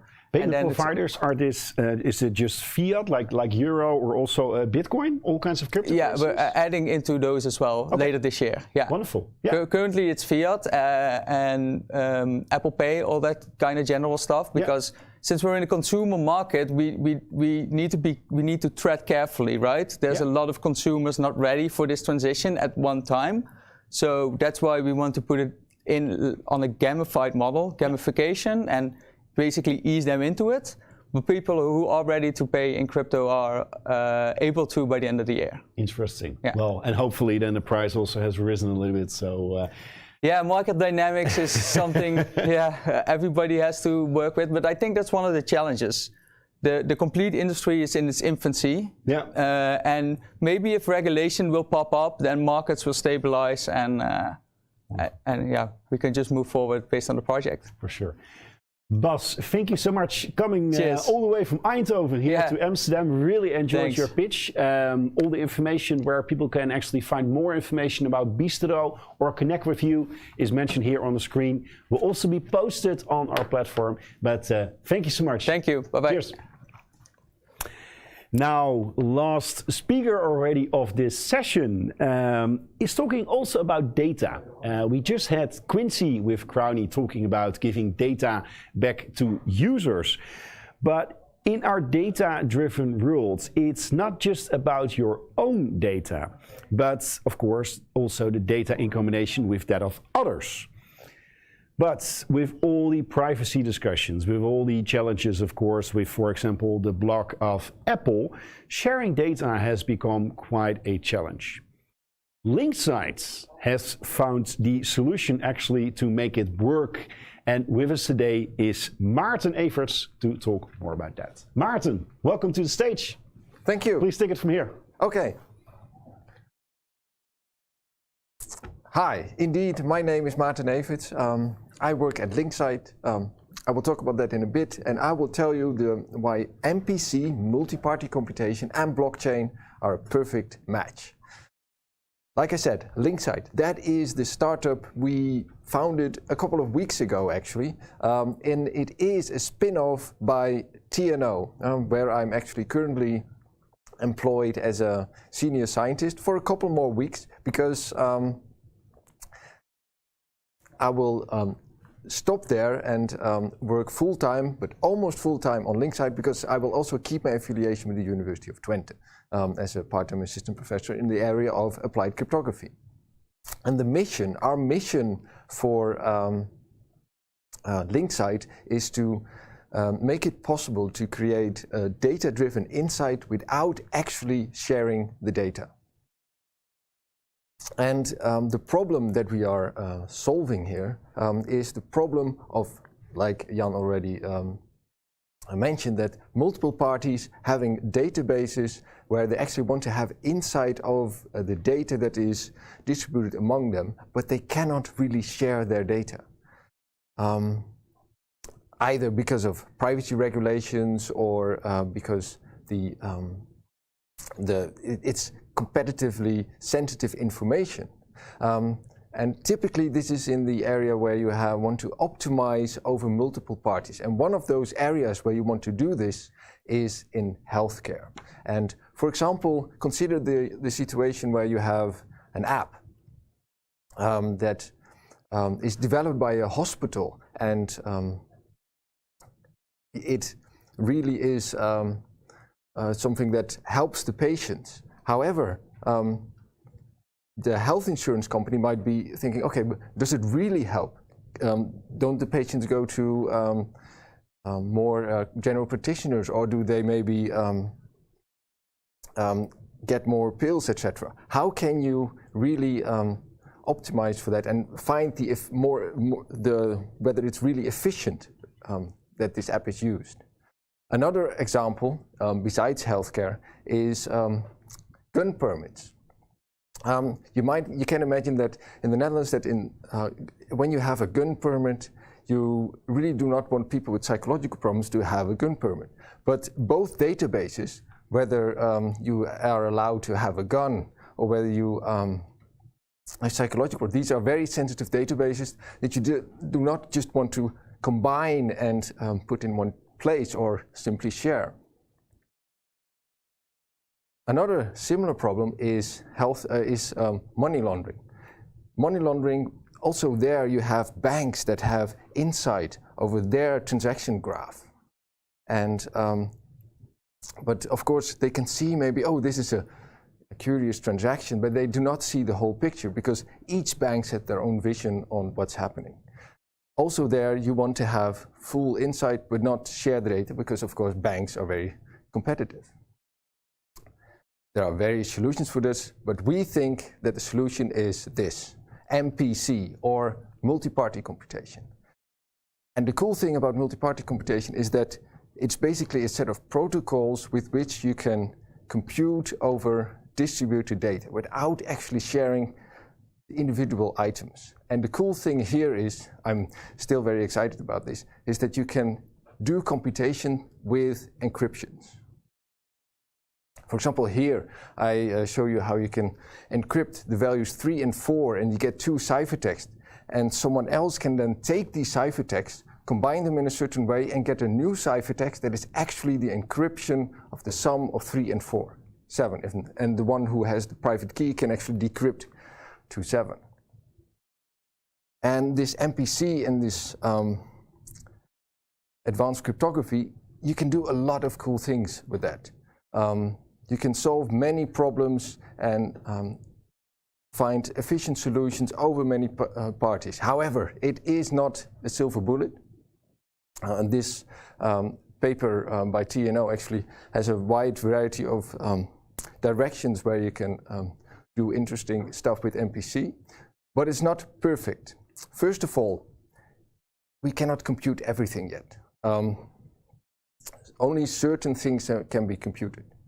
But there's another important thing, because it sounds perfect. It's perfect for privacy. However, I will illustrate that you need something else as well. And that is, suppose you have people in a room here, 6 people, and we actually do this in real life as well, where they want to compute their average salary. And of course, here in the Netherlands, salary is a touchy subject, but whether or not how far you are from the average salary is still interesting. So suppose you use MPC to compute this. And this is actually quite doable. And suppose you do this, and then we say to one person, well, why don't you go step outside now? And we'll do it again. Then immediately everybody realizes, aha, now if we would do this again, this computation of this average, then we would learn the salary of the person that we sent away. So here you need control.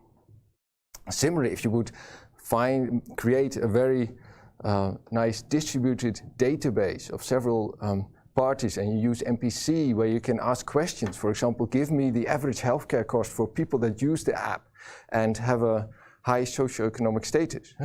Data items for 3 different parties. Oh, that's an average, that's quite okay to learn maybe. And you do another question, but then you do many questions where you slightly tweak each question. Of course, then you can learn basically the whole database. So what you need is control or governance of this MPC. And this is where, in our product, the blockchain comes in. What we do is we take basically all these rules on what is allowed, so which data item can be combined with which data item, how often can you query, but also if you do a query, what is the minimum data set size? So should be at least 15 people. Well, this is collected in a smart contract, also properly governed, and then this smart contract is then used as basically a gatekeeper. Whenever a question is asked to our system, the smart contract checks whether this is allowed, and if so, only then the MPC knows that do the computation, go ahead and do that thing. By using a blockchain, we have an additional advantage that you, all actions that you do, all governance changes that you do, but also all queries, all actions that you do with this data is put into this blockchain, and which gives a very accurate audit log. And besides that, we have the vision that the blockchain part is also the part which focuses on the coordination of this multi-party computation protocol for who's online, who has what data, etc. So with that, this coordination, we want to make it possible to create a network of parties that make their data available through multi-party computation while keeping in control and have all kinds of collaborations with others. And in this way, we want to make MPC usable and easy to use and basically plug and play, and in this way have people gain insight in their collaborative data without actually sharing sensitive data and keeping in control. Thank you. That's my pitch. Wonderful. Well, Maarten, thank you so much for your presentation. The company is just recently started, but can you already tell us an exciting example of a data analysis where you think like, well, this is really interesting what we did on the platform? I cannot really name names. Okay, sure. But I can say there was a health insurance company, and a hospital, and a statistics institute. Okay. And there's an app where people with certain disease, chronological disease, and they really want to know whether or not this app is effective. Because it costs money for the hospital to make this app, but the health insurance says, okay, please prove this. And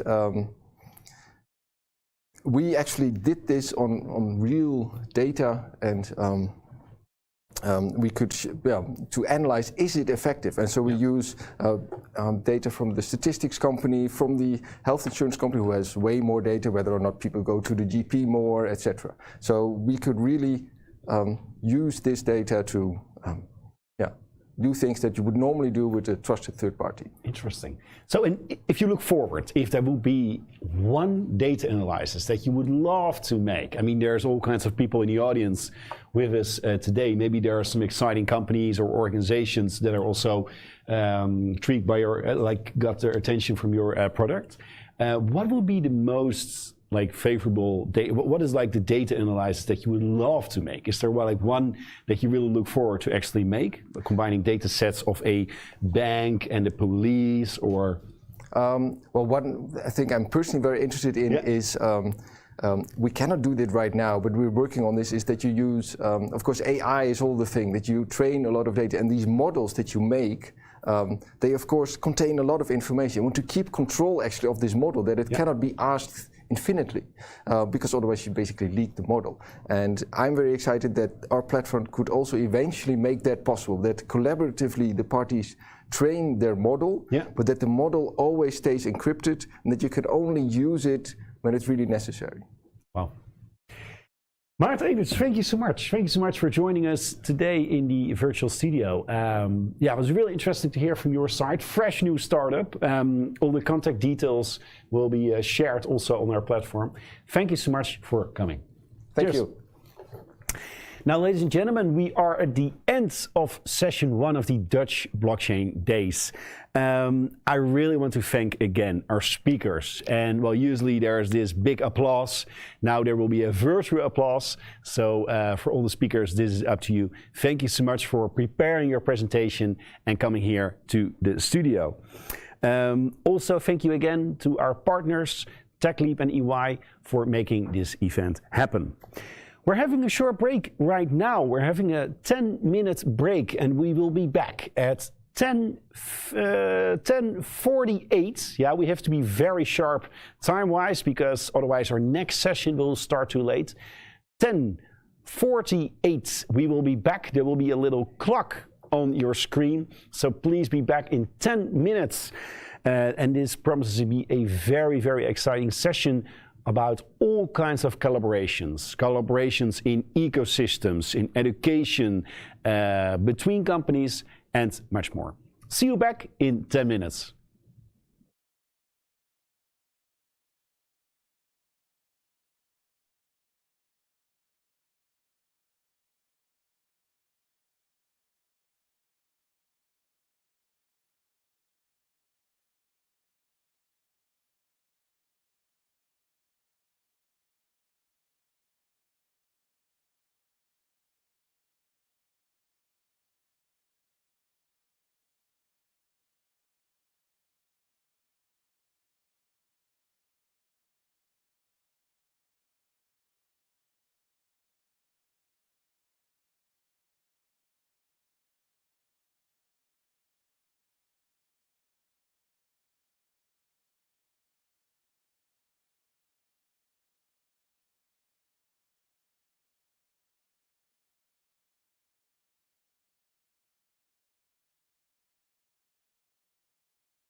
Ladies and gentlemen, welcome back at session 2 of the Dutch Blockchain Days. Session 2 will all be about collaborations. Collaborations between educational institutes, between blockchain companies, but also on topics like Corona.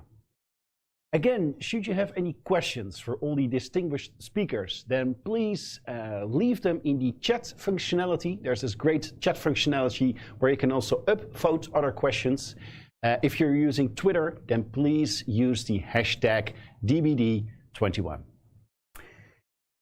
Now, our society is slowly opening again. Billions of vaccines have been given and lockdown restrictions are weakened. One of the big debates that is currently happening is about gaining access again. Access to events, to musea, to nursing homes, and other public places.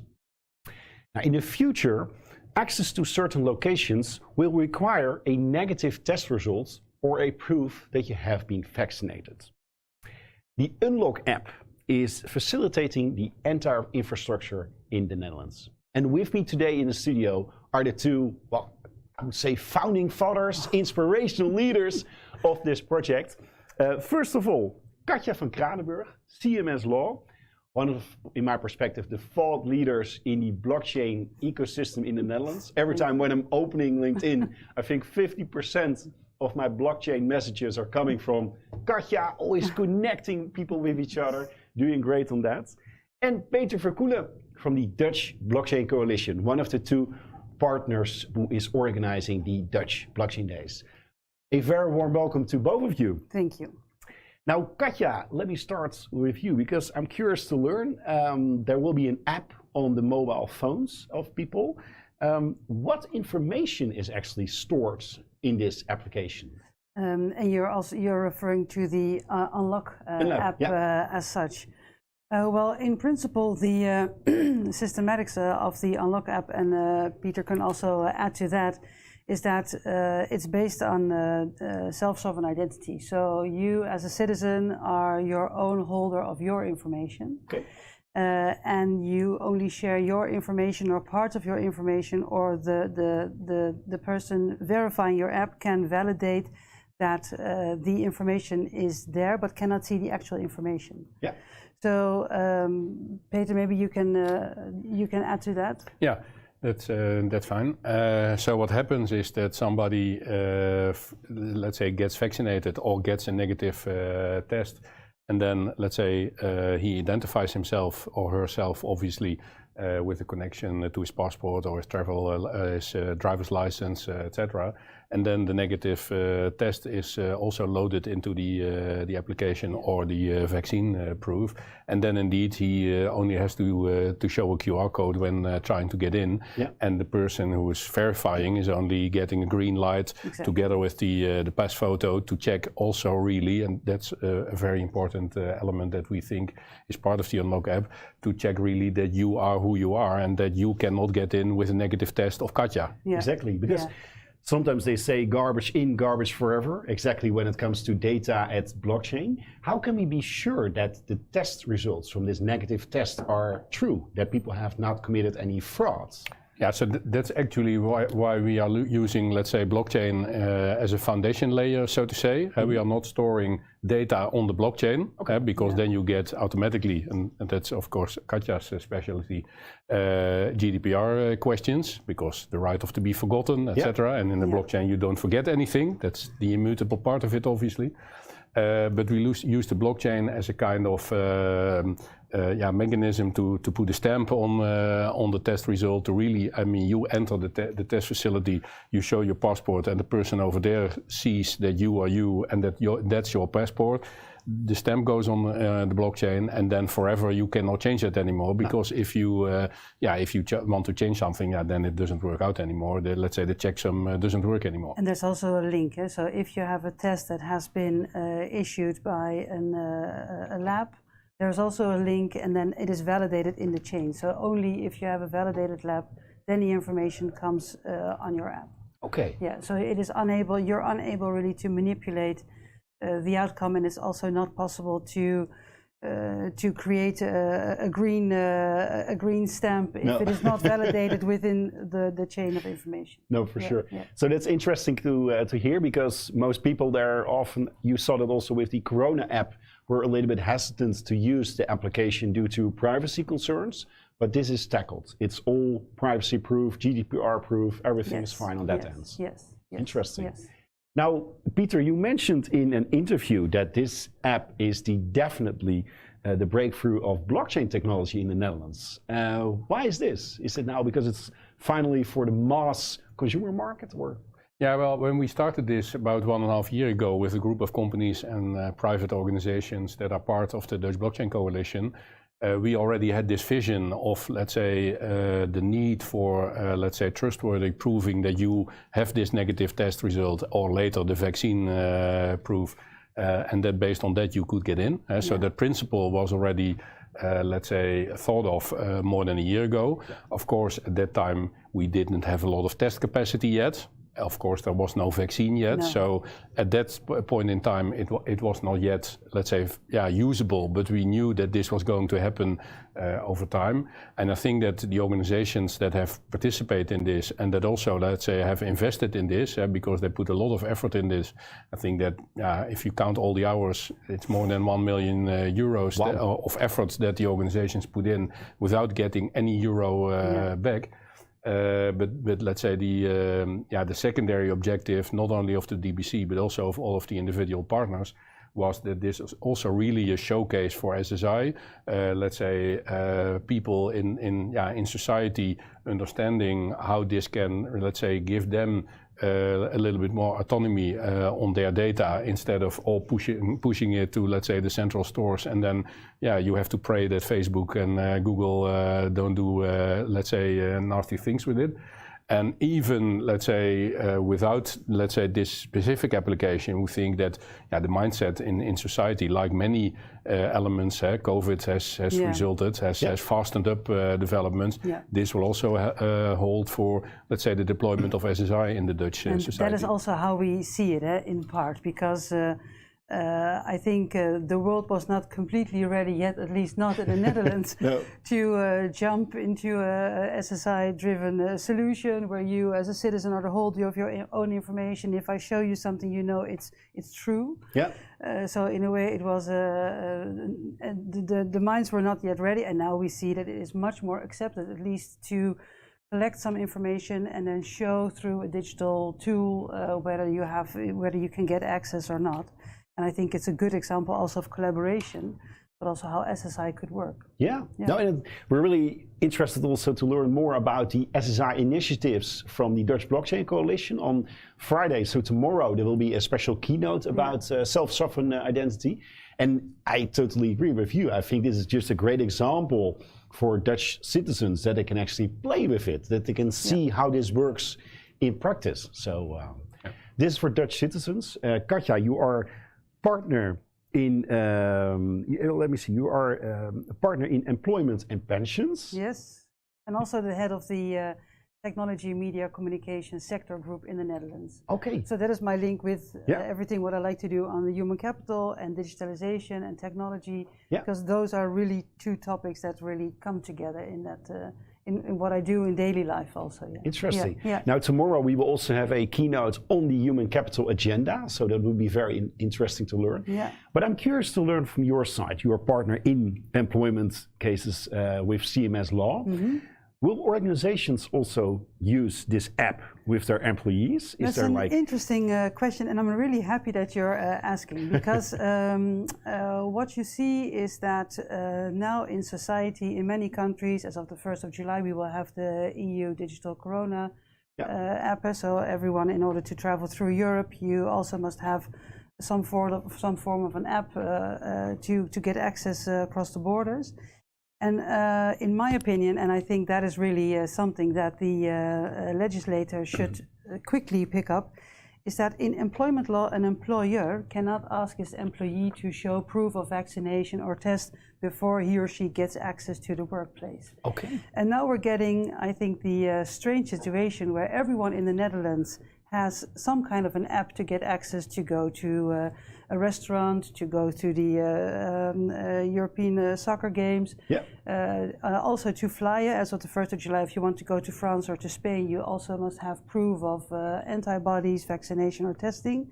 But everywhere you have that access, as an employer, I can also see my colleagues or my employees on Facebook and joining a concert, but I cannot ask anything. So what I would really urge the legislator to do is create legislation. The GDPR is not basically frustrating it. There is room in the GDPR to create employment-related legislation to make sure, if that is what you want as a last solution, it's not the first solution, also to use this for employers. But right now it's still just not It's still not allowed. there, and I think that from the discussion in the Dutch politics is that it is also a process. So in the beginning everyone was saying, can the Prime Minister confirm that we're never going to use a digital tool to get access after you're vaccinated? And now we're at a stage that we find it much more acceptable to do so. But then the strange thing is that, and I think it's because people find it difficult to discuss about the ethical questions, but if you don't start with legislation, you are also unable to have a real, true discussion on the ethical side. And I think you have the Corona Check app created by the government, somewhere a missed chance to allow the market to contribute to that. But we have Unlock, which is SSI, which is super safe. So create legislation with requirements, and then also allow employers to use these kinds of mechanisms on the workflow. You mentioned it's safe. It's built on blockchain. What kind of blockchain is it built on?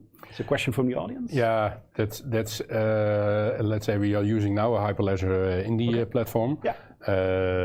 But that's not a let's say it's not a fundamental choice, but let's say that's another benefit actually of this endeavor.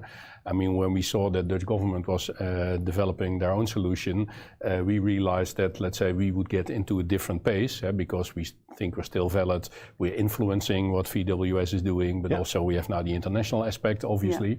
The Dutch Ministry of Health. Sorry, the Dutch Ministry of Health.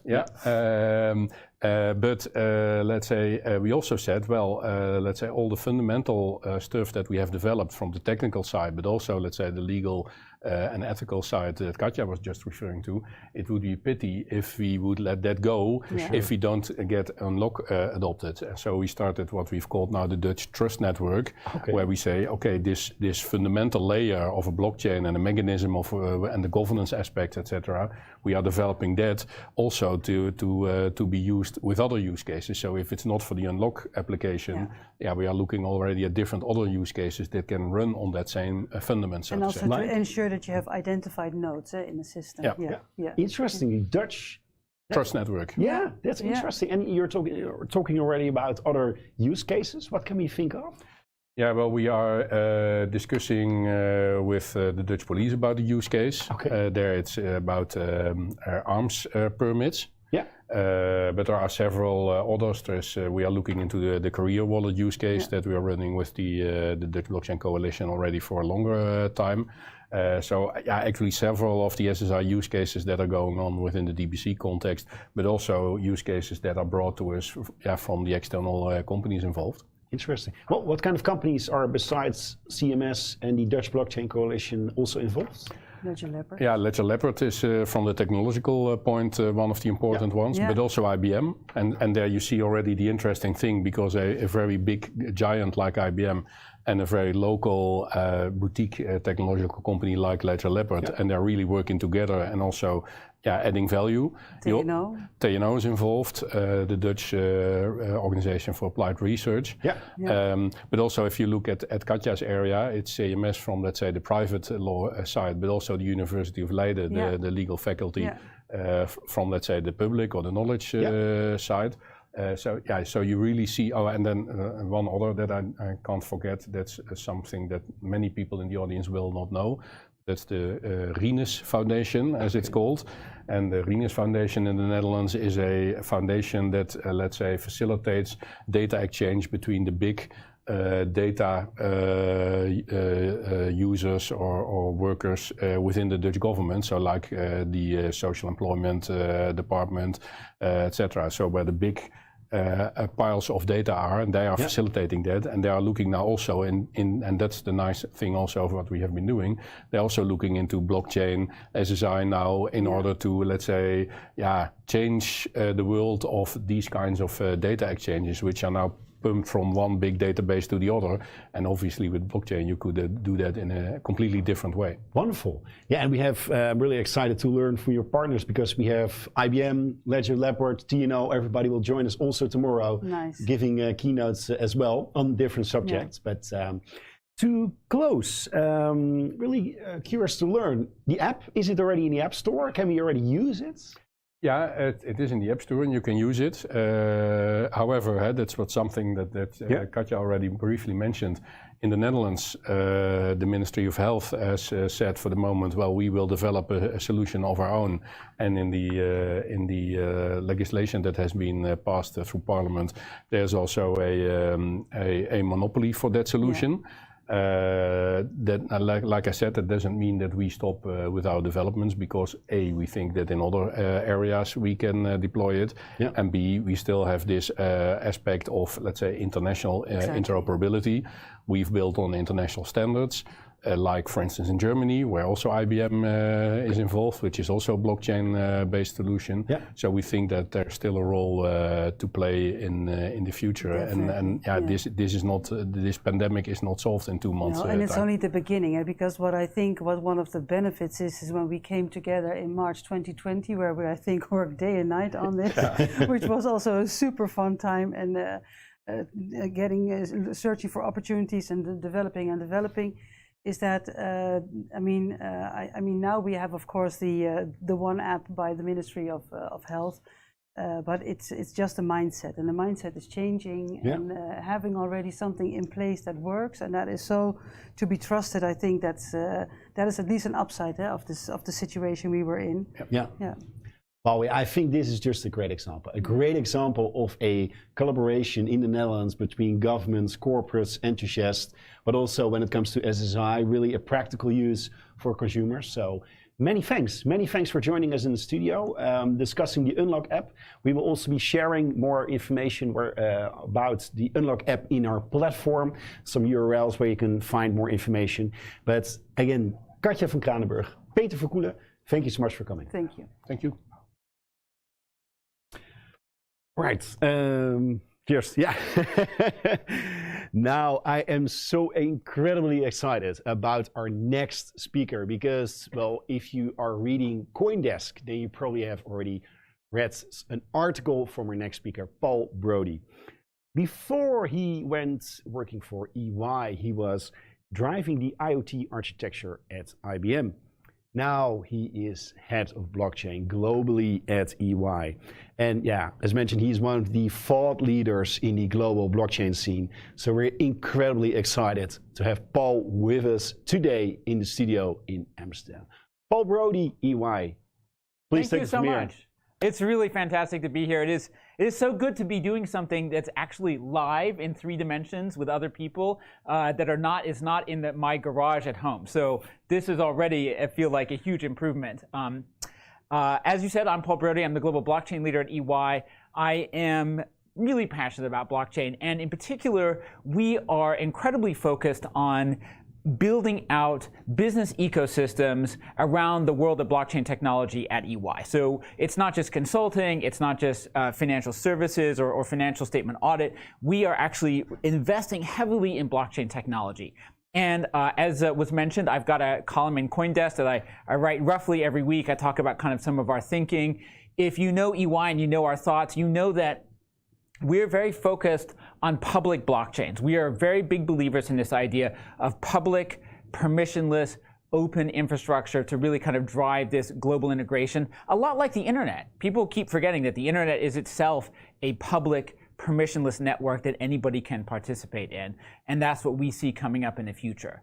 What I want to talk today about is how we believe this future is going to evolve over time in the industrial and financial ecosystem. And so what I'm talking about is what I call our transactable, composable blockchain future. So with that, I'm going to take you through a few slides, and hopefully you'll find it interesting and you'll fire off some questions as well. So right now, we are seeing this kind of tremendous demand by consumers for crypto assets. They're driving that, and we see, from the companies that do disclose this kind of data, 700, 800% year-on-year growth. But what we have to remember is we're still very much in the early stages of this game. So it's hard to find really reliable data, but about 10% of Americans are thought to have some cryptocurrency. That's a very small amount compared to the 55% who have stocks and bonds. So, and I believe over time, digital assets, crypto assets, will become a part of most people's portfolio. So that's driving a huge amount of consumer demand. It's having an enormous impact in the financial services sector. But we've really just only scratched the surface in terms of what's going to happen in the industrial world. And this is really what I want to talk about today. And that's this future state. And what I think about the future state, I think about the fact that I've spent more than 20 years working inside of enterprises to make them more efficient. And I've spent a lot of that time in supply chain planning, procurement, and business operations. And what's amazing is over the last 20, 30, 40 years, enterprises have become much more sophisticated. When I first came into the workforce, we were just in the early stages of things like manufacturing automation, ERP systems that are designed to get the left hand and the right hand inside the enterprise connected. One of my first jobs was actually working on advanced planning and scheduling, taking data like inventory and demand expectations and turning that into business plans. So we've become far more sophisticated over time about how we run the enterprise. And what's amazing is the minute we want to transact with somebody outside of our own enterprise, all of that sophistication basically disappears. All of a sudden, we're back to like faxing things, emailing them. One of my personal favorites, PDFing the document and then printing it out and entering it back in or scanning it, right? So the richness of information, the shared process, the shared data, the business logic across multiple parties, all that goes out the door the minute we want to transact across the boundaries in the ecosystem. And it's not that this hasn't been possible in the past, but the challenge has been that signing up for some other company's centralized controlled portal involves passing your secure, important enterprise information into the hands of a third party. Blockchain is exciting, it's transformational, because I believe it will finally do for businesses and for business ecosystems what ERP did inside the enterprise, and it will do it in a way that doesn't ask any enterprise to compromise their secure, private data with a large number of other parties. They only have to share what they need to share, which is common process data and common process rules with the selected parties in that business agreement. And it will be truly, I think, transformational. So that's our vision. How does it come to take shape? Well, there's really two parts of it that are really important in terms of how companies represent their business process: tokens and smart contracts. And so if you think about something like a supply chain, right, we can have tokens that represent how the business operates, right? If you think about like raw materials, I have chips and displays and batteries. I put them together and I have a computer or a tablet or a phone, right? I package them up, I transport them, I store them, I sell them, I support them. If you think about kind of that very traditional supply chain model that I was taught when I first started in the world of supply chain, buy, make, move, store, and sell, we can represent all the things, right, either real or virtual, whether it's software or a chip, as digital tokens, right? Either fungible or non-fungible tokens. And then we can represent the business relationships, the business process, and the agreements as smart contracts. So if we can start to represent our business operations as a digital supply chain, then we can start to make this whole system transactable, right? And the foundation of that, first and foremost, is tokenization, right? Not just taking a document and notarizing it and saying, hey, I have this document, I proved that I had it at one time, but creating a token that represents the asset. And so a good example is, tokenization works for so many things, right? It works for blood. We're doing it for Canadian Blood Services. We're doing it for cheese, for fruit, for beer. One of our newest ones is with Peroni beer in Italy. Every time they create a new batch of beer, we mint a new non-fungible token that represents the history of that batch of beer. So tokenization means representing your physical assets as a digital token. Right? And then secondly, once you have those tokens, you can start to integrate them across process. So we start with something simple like traceability, right? What is it? Where is it? We start to represent that asset or the inventory or the products as a set of digital tokens. And then we can start to integrate processes. And once we can start to integrate processes, we're on this, I think, amazing, what I think of as a slippery positive slope towards increased productivity. So if you think about how to run a business, well, your business depends on many partners. Global visibility to operations means I can see where my inventory is, I can see what my partners are doing, I can see where sales is. Process automation means I can execute routine business processes in an automated, consistent manner, and I'll show you a really good example of what that's possible. And then finally, we can have financial integration. So it's not just that we can run our process as a digital version more efficiently, but we can financially integrate it. So one of our goals, for example, is to tokenize the inputs and the outputs of a business process as tokens themselves. So a purchase order isn't just an agreement, it's not just a smart contract, but if I represent it as a digital token, then our clients should be able to put that into, say, a decentralized finance ecosystem and get working capital instantly on the purchase order. They should be able to factor their receivables, and they should be able to do it without complicated paperwork or any other complexity. It should be something that can be done automatically and with virtually no friction.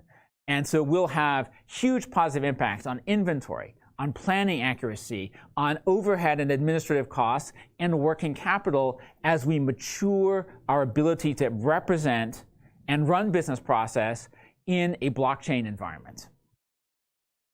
Now, one of the case examples that I am incredibly proud of, and I never get tired of talking about it, even if some of my colleagues are so tired of hearing about it, is the work that we are doing with Microsoft on smart contracts. Microsoft has been an amazing partner, and it's also, I can't be more flattered, right? They make amazing software, and here we are, EY is working with Microsoft. We are building and deploying software for Microsoft, which is incredibly exciting.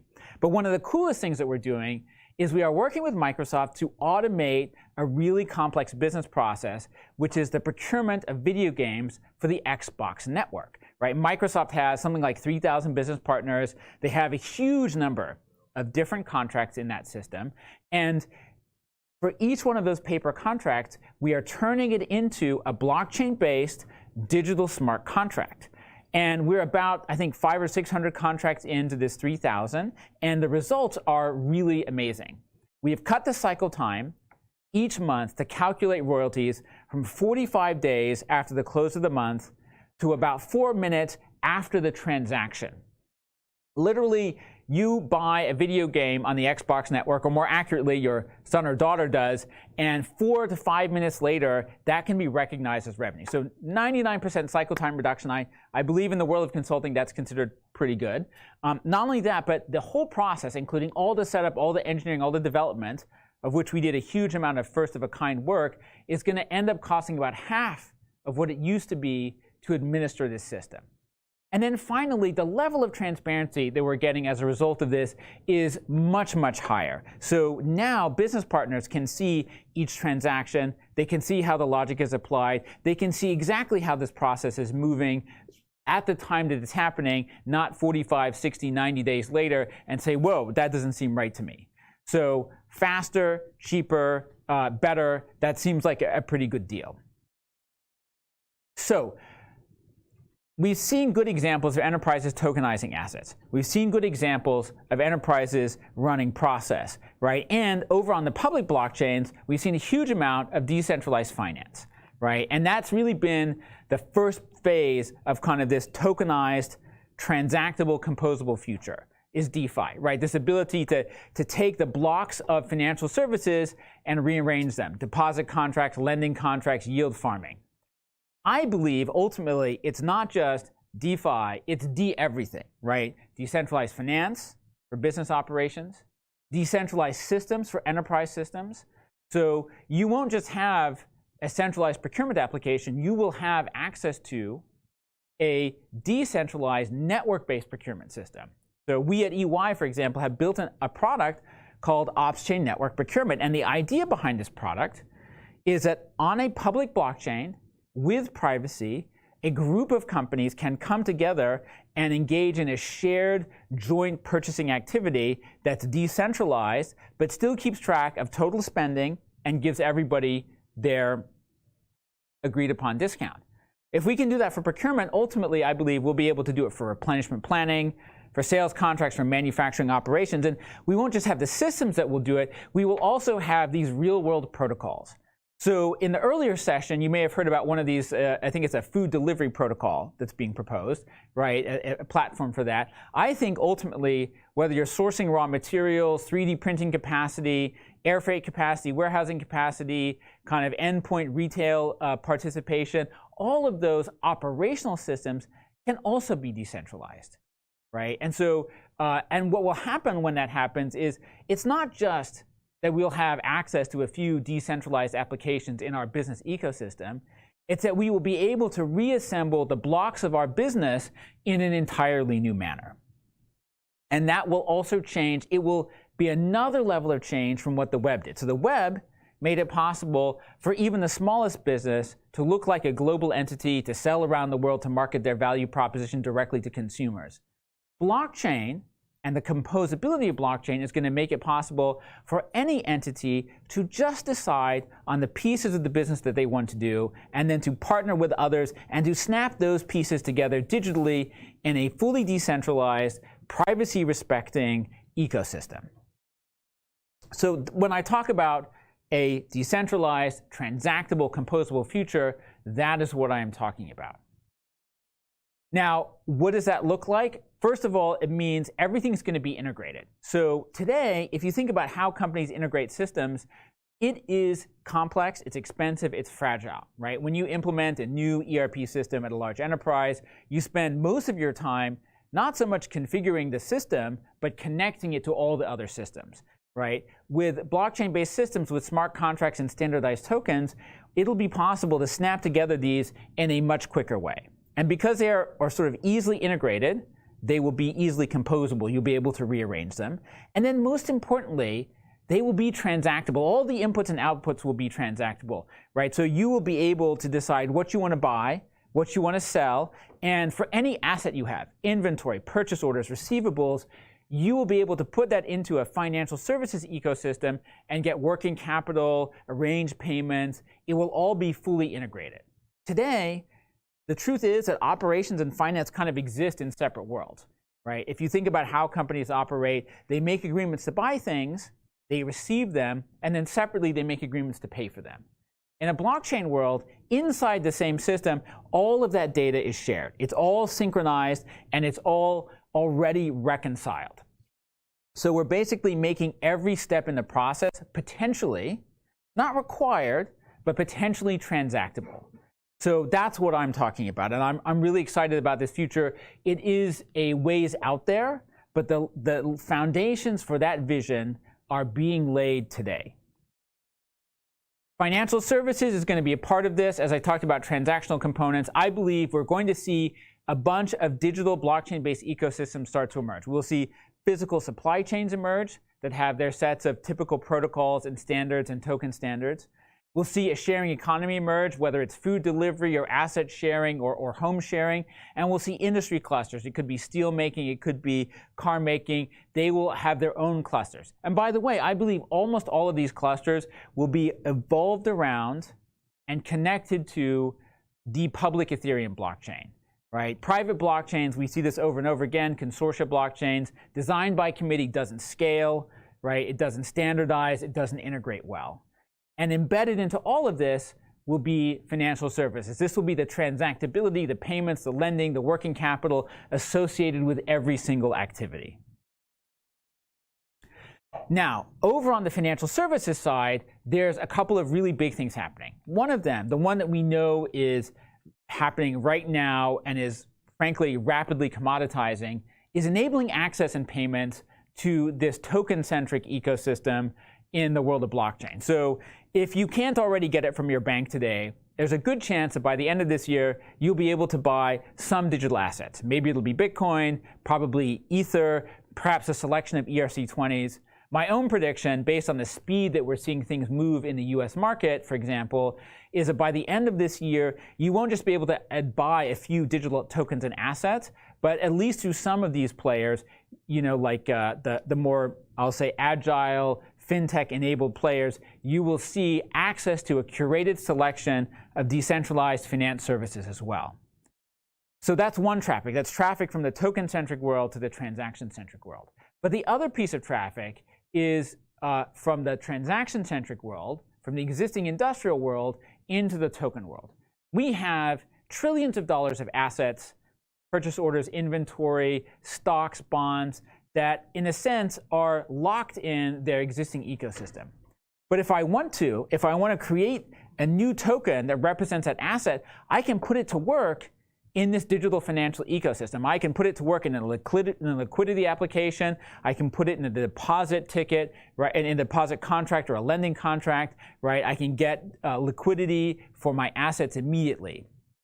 And so the other thing we're seeing across the board is this incredibly rapid work that's going on in the major banks and financial services entities to get good at tokenizing and making programmable the digital assets, the physical and digital assets that they have, and then deploying them into a decentralized finance ecosystem.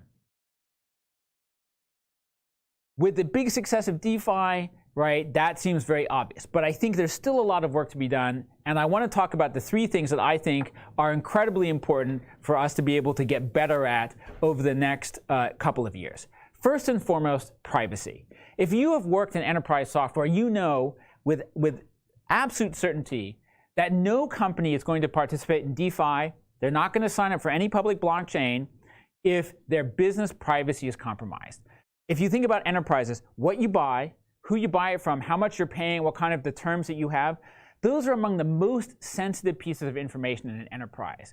And so even though much of the world of DeFi today is basically completely public, right, that's easy to do. The truth is, if you're an enterprise, it's not acceptable unless you can have privacy. It's great that you could finance your receivables, but if your receivables, if the process of financing your receivables on the public blockchain involves showing everybody on earth who you bought from, how much they owe you, and what you sold at what price, that's not going to be acceptable. So privacy is foundational. If you think about from an EY perspective, we are so focused on this that it is our #1 R&D investment, right? We have invested for more than 4 years now in privacy technology. We're the first company to bring out a zero-knowledge proof-based privacy system back in 2018. We've been working on that ever since then. We did a prototype, then we did our first production system. In the first production system, we used so much gas that in the old days, even under the incredibly low Ethereum prices, it would cost like $100 to do a transaction. Then we did batching, we got it down to 25 cents, then the price of Ethereum went up by like a factor of 10. I'm pleased to say that actually later this week, or maybe early next week, depending on when everything gets finalized, we will be releasing a ZK optimistic rollup that drives private transactions on the public Ethereum mainnet down to under, I think, $1, under maybe 25 cents. It's 8,000 gas, and I don't keep track of exactly what the price of gas is, but it's going to be low. So that's a huge investment for us, is privacy. Secondly, tokenization. It is important not just to tokenize assets, but for us to get consistently better at how we tokenize those assets and how we incorporate the data that's required to make those assets useful. When you're just talking about a cryptocurrency, you don't really need more than the token itself, right? There's not a lot there when it comes to Bitcoin. It's just a Bitcoin. But if I want to represent a batch of beer or a vaccine or the right to receive a video game royalty, how you tokenize it, how you attach data is very, very important, which brings me to the last item, which is external data inputs. Everything that you need to know about a cryptocurrency is existing already in the blockchain that you're transacting on. But that's not true for almost anything else, whether it's a stable coin or a physical asset or a receivable, every single one of those things depends on and gets their value from data that comes from the outside world. So we need oracles, for example, but we also need to understand how is that data getting there. Oracles work great if the only thing you need to do is to have multiple sources of redundant external verification. But what happens when there's only one source of that external data? The answer is you need not just the oracle or the external data feed, but you also need some third party, I don't know, maybe an audit firm, possibly, to verify how that data got there and if the process was correct. So privacy, tokenization, and external inputs are going to be absolutely essential for building up this DeFi, decentralized systems and services ecosystem that we want to see for enterprises. What's EY doing in this space? Well, we're doing a lot of talking, but also we're doing a lot of investing. We've built a truly global entity. We've built a global organization that invests heavily in core technology. So we have R&D engineering teams around the world. We have a team of cryptographers and mathematicians. That's the only way we could have invested in this zero-knowledge proof technology. And what I'm very proud of is not only have we invested millions of dollars in blockchain privacy technology, but all of it we have given away free of charge into the public domain so that any company can use this free of charge. And because everything that we've done is public domain, there are no surprises, there's no gotchas in the license agreement. Right? So I'm really proud of the investments we've made. Just a few of them that are really critical for us is our SaaS applications. So our goal is to make blockchain simple for enterprises. And not only are we going to simplify process and transformation, but our goal is to make integration and usage very, very simple, to hide all the complexity of tokenization, of zero-knowledge proofs, of advanced math. And to do that, we have built out a system at blockchain.ey.com. And we have two kind of foundational applications in that environment. The first is EY OpsChain. So there, you can do business on the blockchain. You can create business procurement activities. You can implement product traceability. You can track global product origin. And you can also do things like manage public sector finances. And we have in that OpsChain ecosystem, you can connect to the public Ethereum blockchain, which is where we believe the future really lies, right? And you can do it with privacy and security. You can connect to private Ethereum blockchains. I'm very proud to say we just added Polygon. So you can have real layer 2 transaction scalability. And of course, we'll have the Nightfall transaction layer 2 system up there very shortly. And then in China, we can also connect to the BSN, which is a blockchain service network, and Fisco BCA. So we are architected for truly global scalability.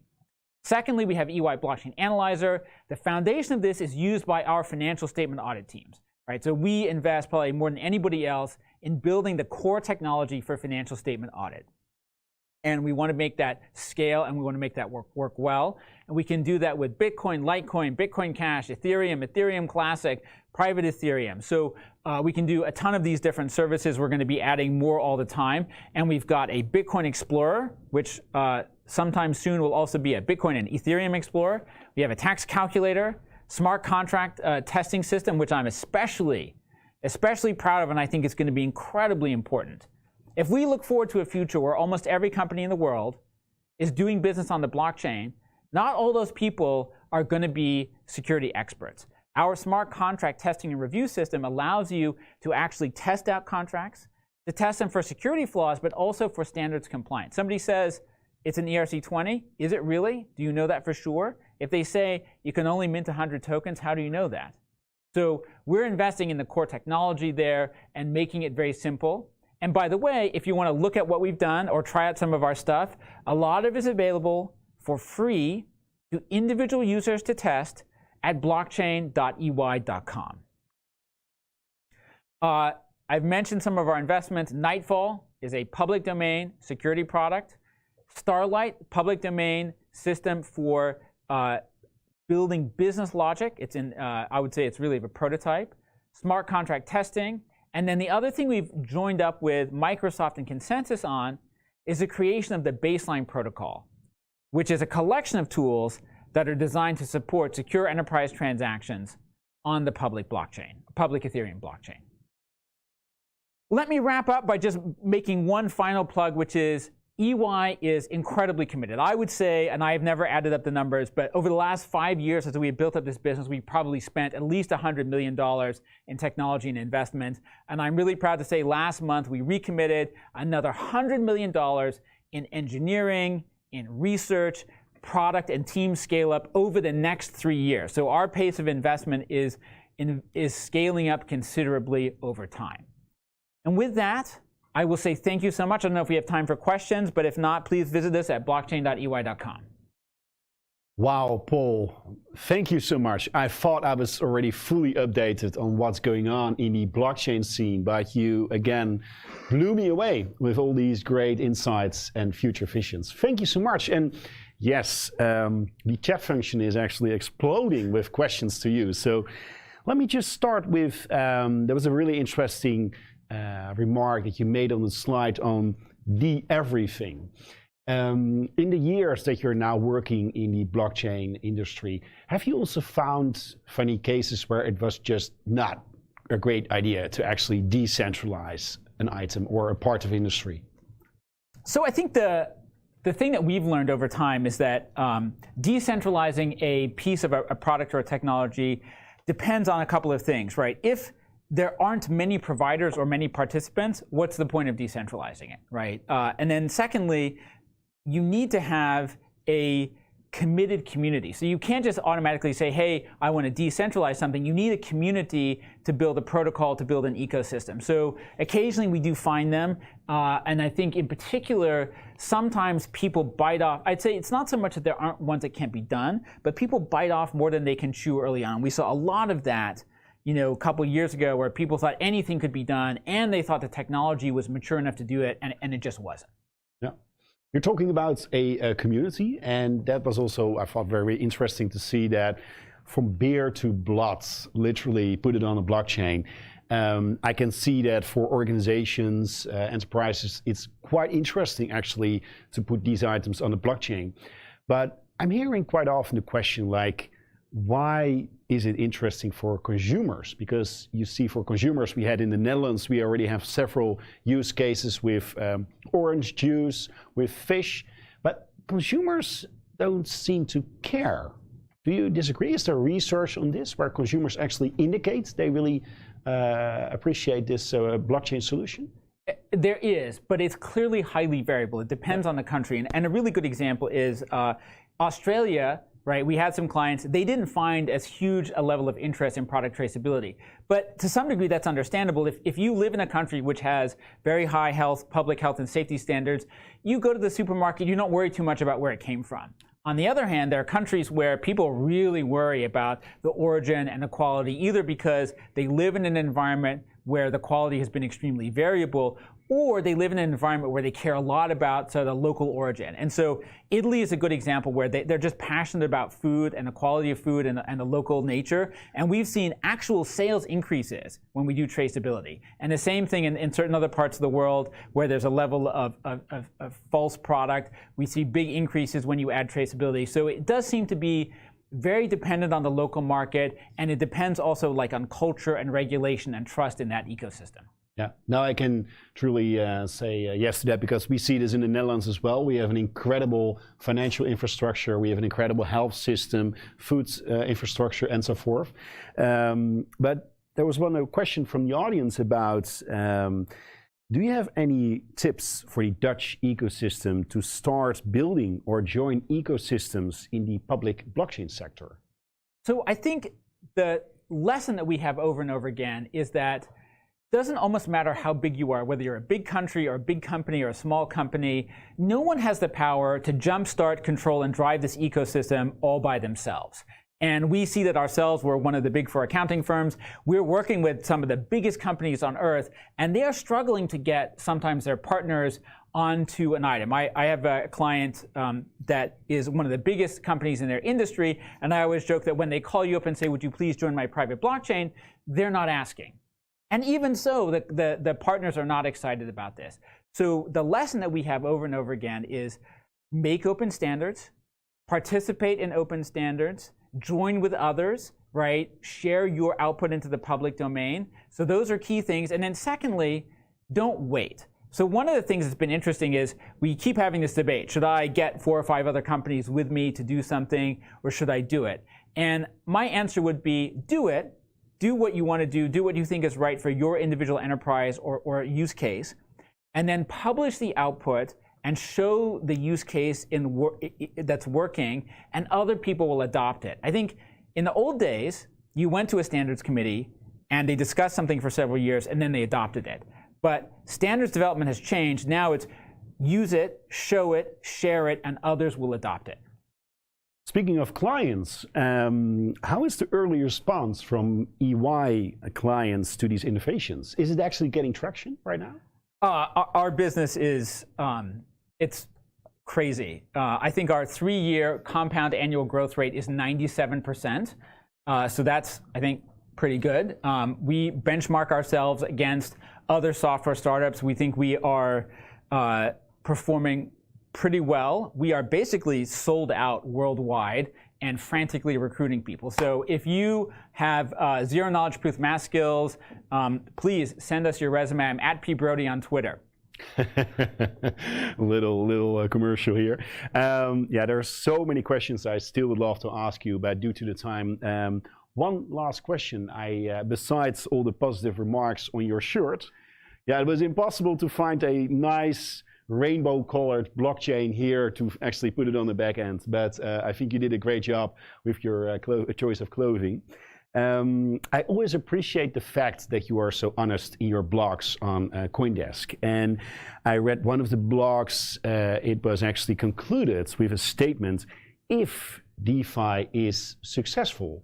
And that's interesting because you still see, I mean, you've spoken a lot about DeFi today, about the impact on industries and so forth, but you still see a possibility going it into another direction.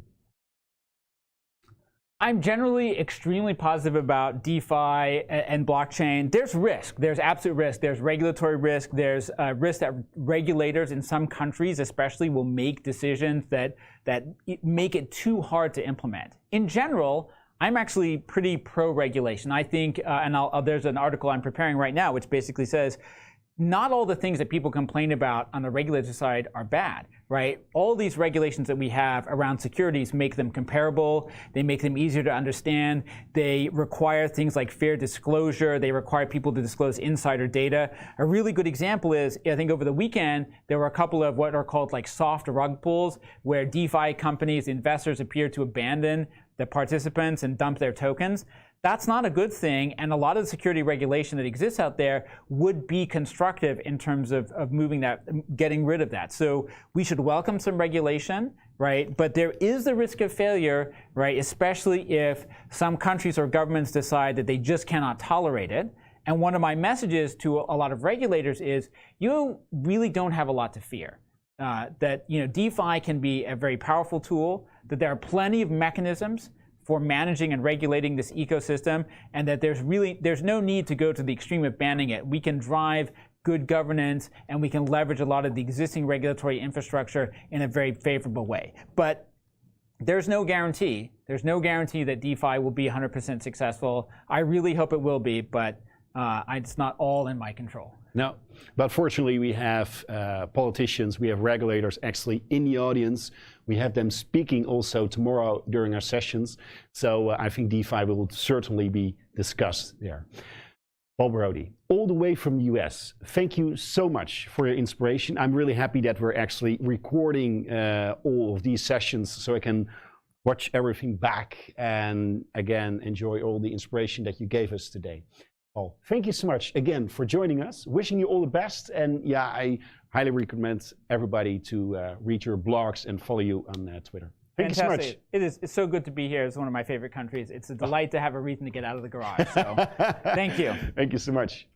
Now, ladies and gentlemen, we still have, of course, the Corona measurements, and the next part of this program will be a panel, and a physical panel. We have 4 blockchain startups that are joining us here in the studio.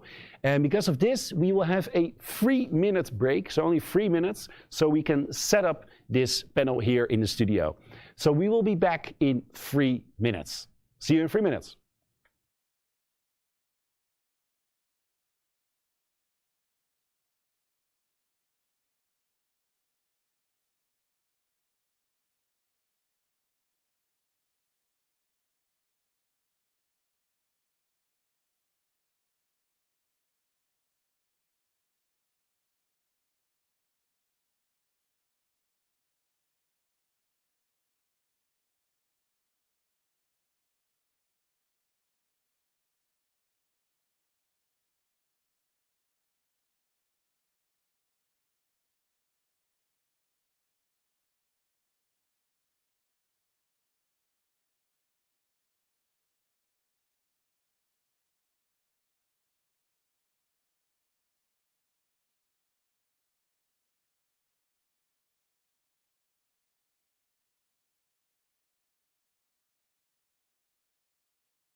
Ladies and gentlemen, welcome back at the second session of the Dutch Blockchain Days.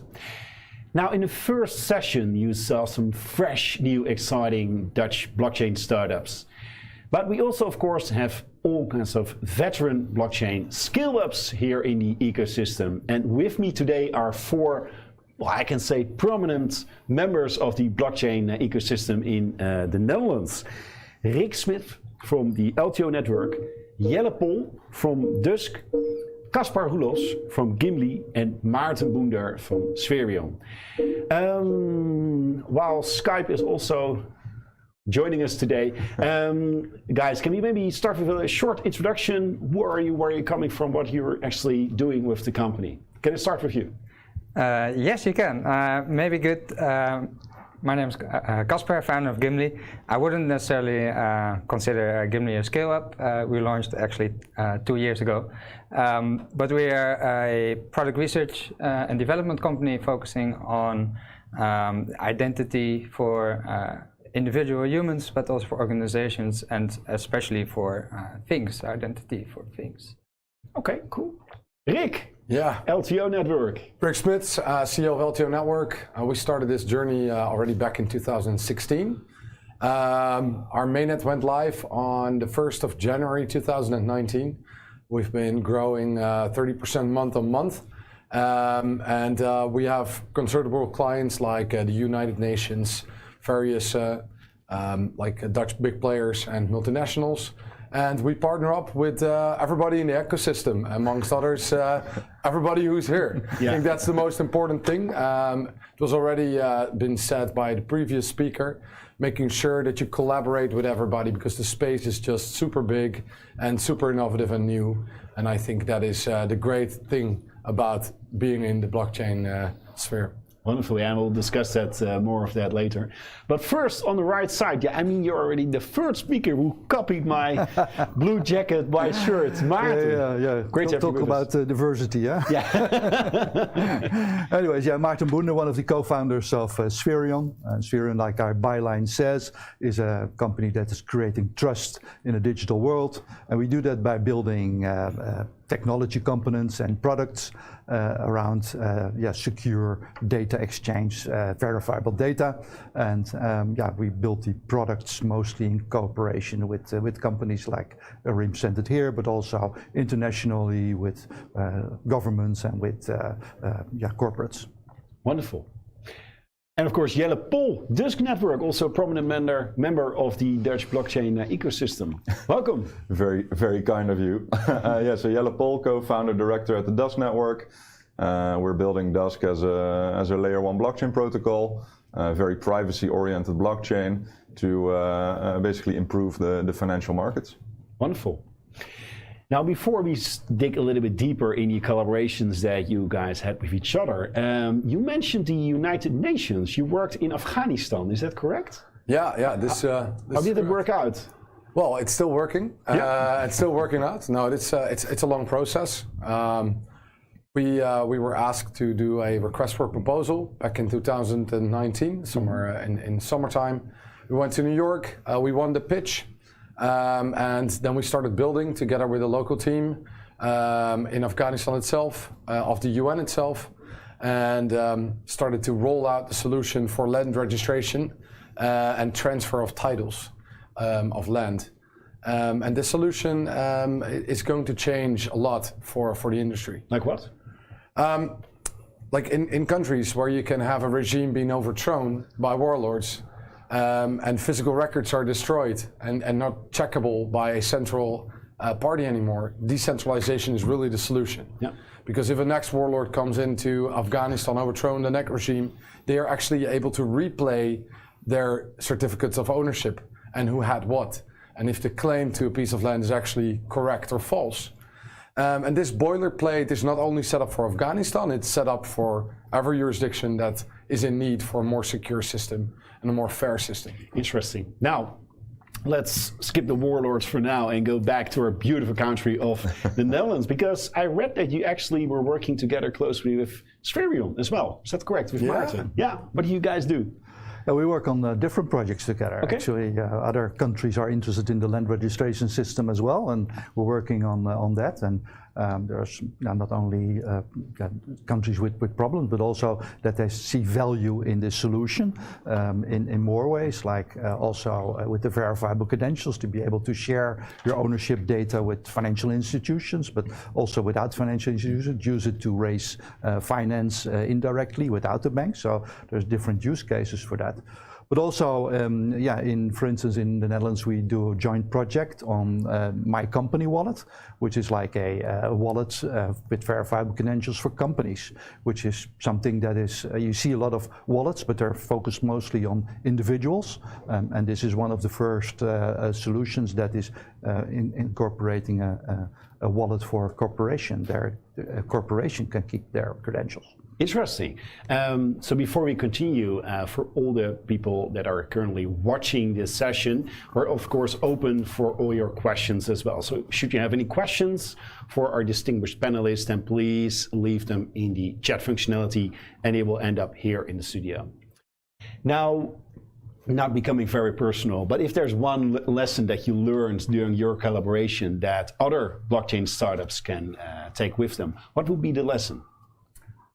For me, the lesson is definitely keep in touch with each other on every project you do, because they might already been something developed that you don't have to reinvent the wheel by. You know what I mean? So I come to Martin for a solution that is asked by a potential client, and he said, "Okay, I already built something similar. We can reuse that and plug LTO network underneath it."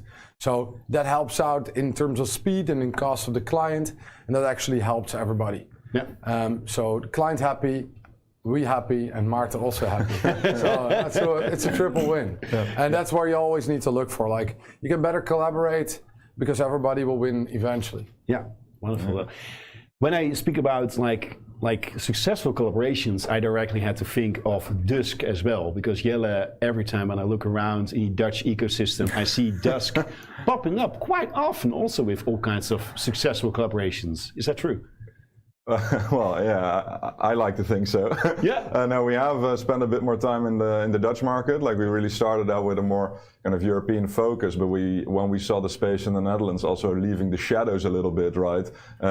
We also started to kind of double down back home, to also kind of answer your previous question.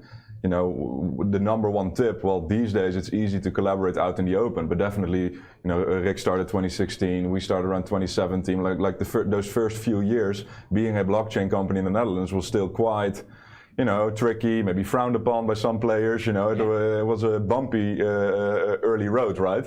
From a regulatory perspective or infrastructure that you need to perform as a company, and sharing those lessons, really, you know, helping each other out there, but also building the confidence to bring the narrative out into the open, right? Because we need to not be afraid to say the worst cryptocurrency or things like that when dealing with enterprises, right? And, you know, take the bull by the horns. Blockchain, I think is not super Bitcoin. valuable. Yeah, exactly. You know, what's there to be scared about? Just have the conversation and then use it or not use it. That's fine.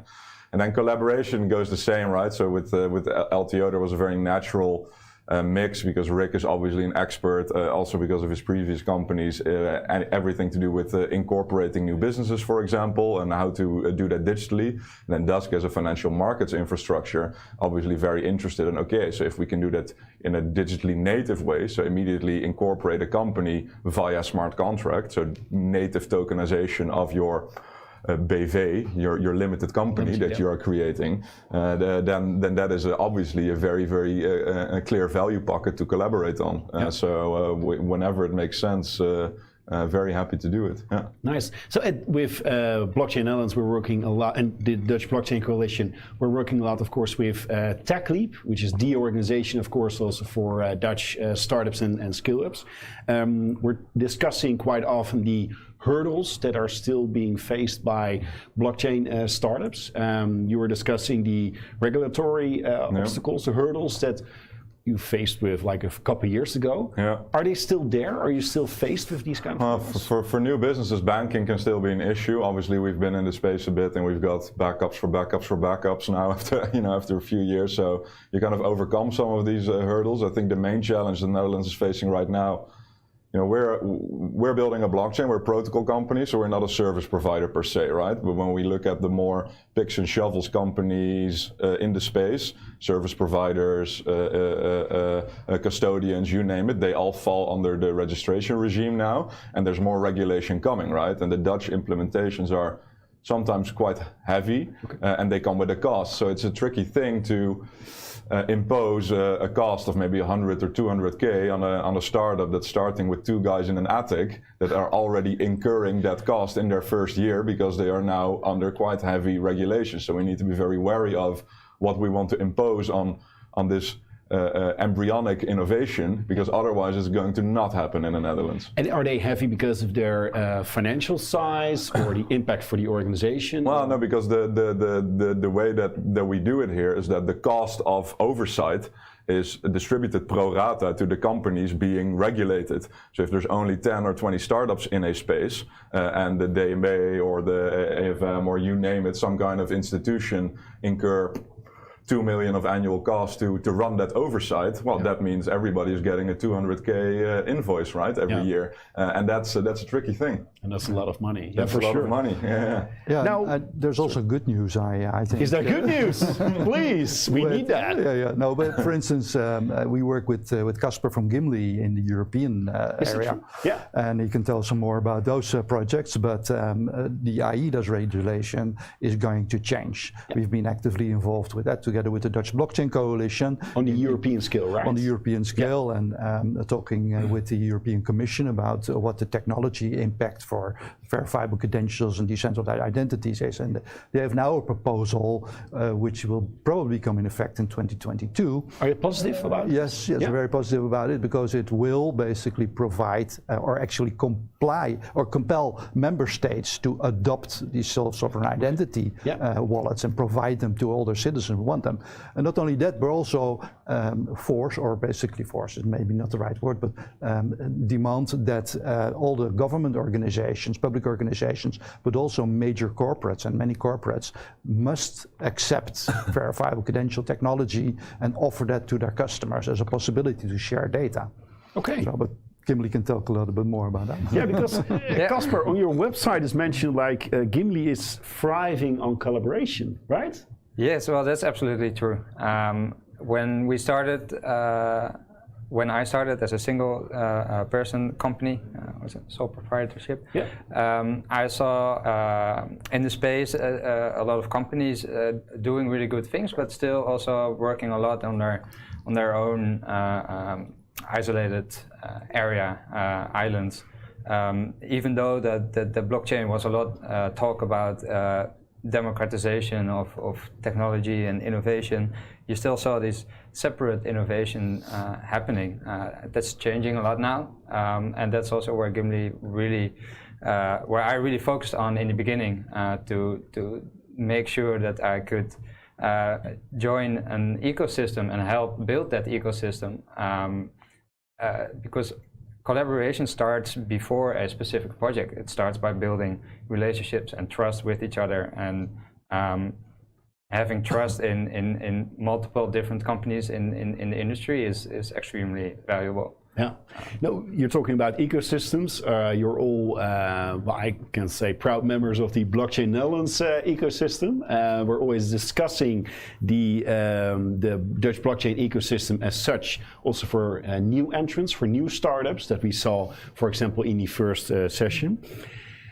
I'm really curious to learn, Rick, what is needed in the Dutch blockchain industry to become more competitive with respect to other countries? I think we need to ease up on regulation. I think the BitTonic case was really a bad case for the Dutch industry. The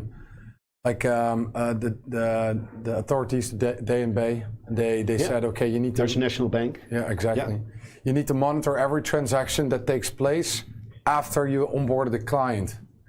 So if you have done the onboarding, so you did the KYC, AML check, you're all good, then you purchase a Bitcoin. Yeah. And then if you leave the platform, then you're in token land. But is this, I can see that regulators are a little bit more strict when it comes to cryptocurrencies like Bitcoin and trading of them. But when it comes to enterprise solutions built on blockchain, is it also the same? Are regulators still quite intense when it comes to regulation, or? No, like if you just look at the solution itself, then it's all fine, but the solutions all have a token moving around. Even Ethereum has a token moving around when you're using it. So in essence, if you need to purchase tokens to run a fabric, you're gonna go to a platform to purchase those. Yeah. So Bitonic is a part of the entire industry. So it's hurting the industry by imposing regulation like that. I'm glad that the judge said, okay, this is not doable. This is a burden they cannot be borne by the platform. So they need to go back to the drawing board. But I think having like real experts that really understand the dynamic of the space, especially in the financial parts and the token parts and, well, now the DeFi part, is extremely important for adoption of blockchain itself. Okay. And becoming a player that's in the top 1, 2, 3 in Europe. Yeah. And we're now literally like on the low level of the list. So we should actually, just like in the US, set up like a collaboration between companies and the Dutch government and discuss these kind of issues, also with NFTs and that kind of stuff. No, Jelle? Well, yeah, no, I agree with the concept, but also invest in the quality of the policymakers, because these talks are happening, but they're happening at vastly different kind of knowledge levels. So then, great session again. We went through the same 101 that we've been going through for the last 4 years, and now it doesn't really materialize. So I think, and we see this in all kinds of spaces, like I don't know, the grants space, for example, where they're like, yeah, we want to fund blockchain initiatives, and we have a great grant fund for it. And now the application criteria are the same as they've always been. What is your business model? How are you going to protect your IP? How are you going to make money? It's like, no, we're doing a blockchain. This is public domain. It's not for commercial purposes, right? This is open source. The goal is to not make money. It's to give it away ultimately. And like, yeah, okay, but now you're scoring really poorly on our form, so we cannot help you here. And it's like, right, okay, so you don't understand what you're trying to fund. So that's higher quality policy making. And it's interesting what you mentioned, because I see you quite often in dialogue with all the policymakers, with regulators, actually really spending time to discuss the hurdles with them. But if I hear from your side, it's more about the policymakers and the regulators just not understanding blockchain, not understanding how it works, what the most important factors are, the possible impact. Is that true? Well, yeah, and it's just very, very fragmented. So you will have an institution that has a high level of quality, but then they co-write a policy with 6 of them. And you kind of ultimately settle for the weakest link, or whatever they are putting, whenever they are putting their foot on the brake, right? So you need to kind of holistically raise up the quality levels, because otherwise one of the cogs in the big machine is going to slow things down again. So we try to, well, educate, but also just open their eyes a little bit to the fact that they might not be as informed as they are, so that they can just make these investment decisions internally, like, okay, let's get some expertise from the market. It's not 2018 anymore, right, where you cannot find these people on the market. There's plenty of very, very well qualified people to advise on policy making from a DLT perspective. Yeah. Now, in the Netherlands, we of course are now in a new formation of a Dutch cabinet, of course, in the parliament. Maarten, if you would be able to join the table, join the discussion, because all the hot topics like Corona, sustainability, also put blockchain on the map, the Dutch blockchain ecosystem. What would be the one thing that you would like to ask them to change or to implement or to collaborate on? One part, of course, is the policy, the rules that surround the regulations, basically. The other part is what exactly? What is like the one that is now maybe hurting your company, or? I have a little bit more positive experience than Jelle in practical working with governments. We just talk less about blockchain and more about the business benefits to the people who actually do the projects. Yeah, so for instance, this morning it was on the radio as well that they have this growth funds in the Netherlands of 30 million, I think, and they spent half of that on infrastructure, but that's physical infrastructure, roads and things like that. You mean the 4 billion? I think it's a couple billion even, right? The big investment funds? Yeah. Well, anyway, what they said is let's put it in digital infrastructure. And I think that is something that the European community has done, and where you see that they built a whole European blockchain services infrastructure, and we should definitely make a lot of money available to actually do that in the Netherlands as well, because that is going to be crucial for the future of the Netherlands as a knowledge industry, and that we will be able to. We are on certain technology. We are actually in the leading edge within the world, together with countries like Singapore and Spain. And we are Canada. We are the Netherlands. Yes. Why do you think? Why do you think we are in the leading edge? Because some people I see that in the solutions and the companies that are involved in building these infrastructures and these technologies. Wow. And that's also our personal experience. But we can keep that, and we can expand on that by also providing these type of programs like they have in the United States, the Department of Homeland Security Silicon Valley Innovation Program, or the European SF Lab, the European Self-Sovereign Identity Framework Lab, where they basically provide grants to have companies build infrastructure and build solutions. Wow, but I'm glad to hear that we are on the leading edge. That's already a really positive signal, right? I mean, really interesting to hear that from Not in your everything, side. but certainly in several fields. And we I had, think that, sorry, please. that both Maarten and Jelle touch upon some points that are actually also very related, in the sense that Jelle's answer was about not necessarily the knowledge lacking, but more of the issue of fragmentation.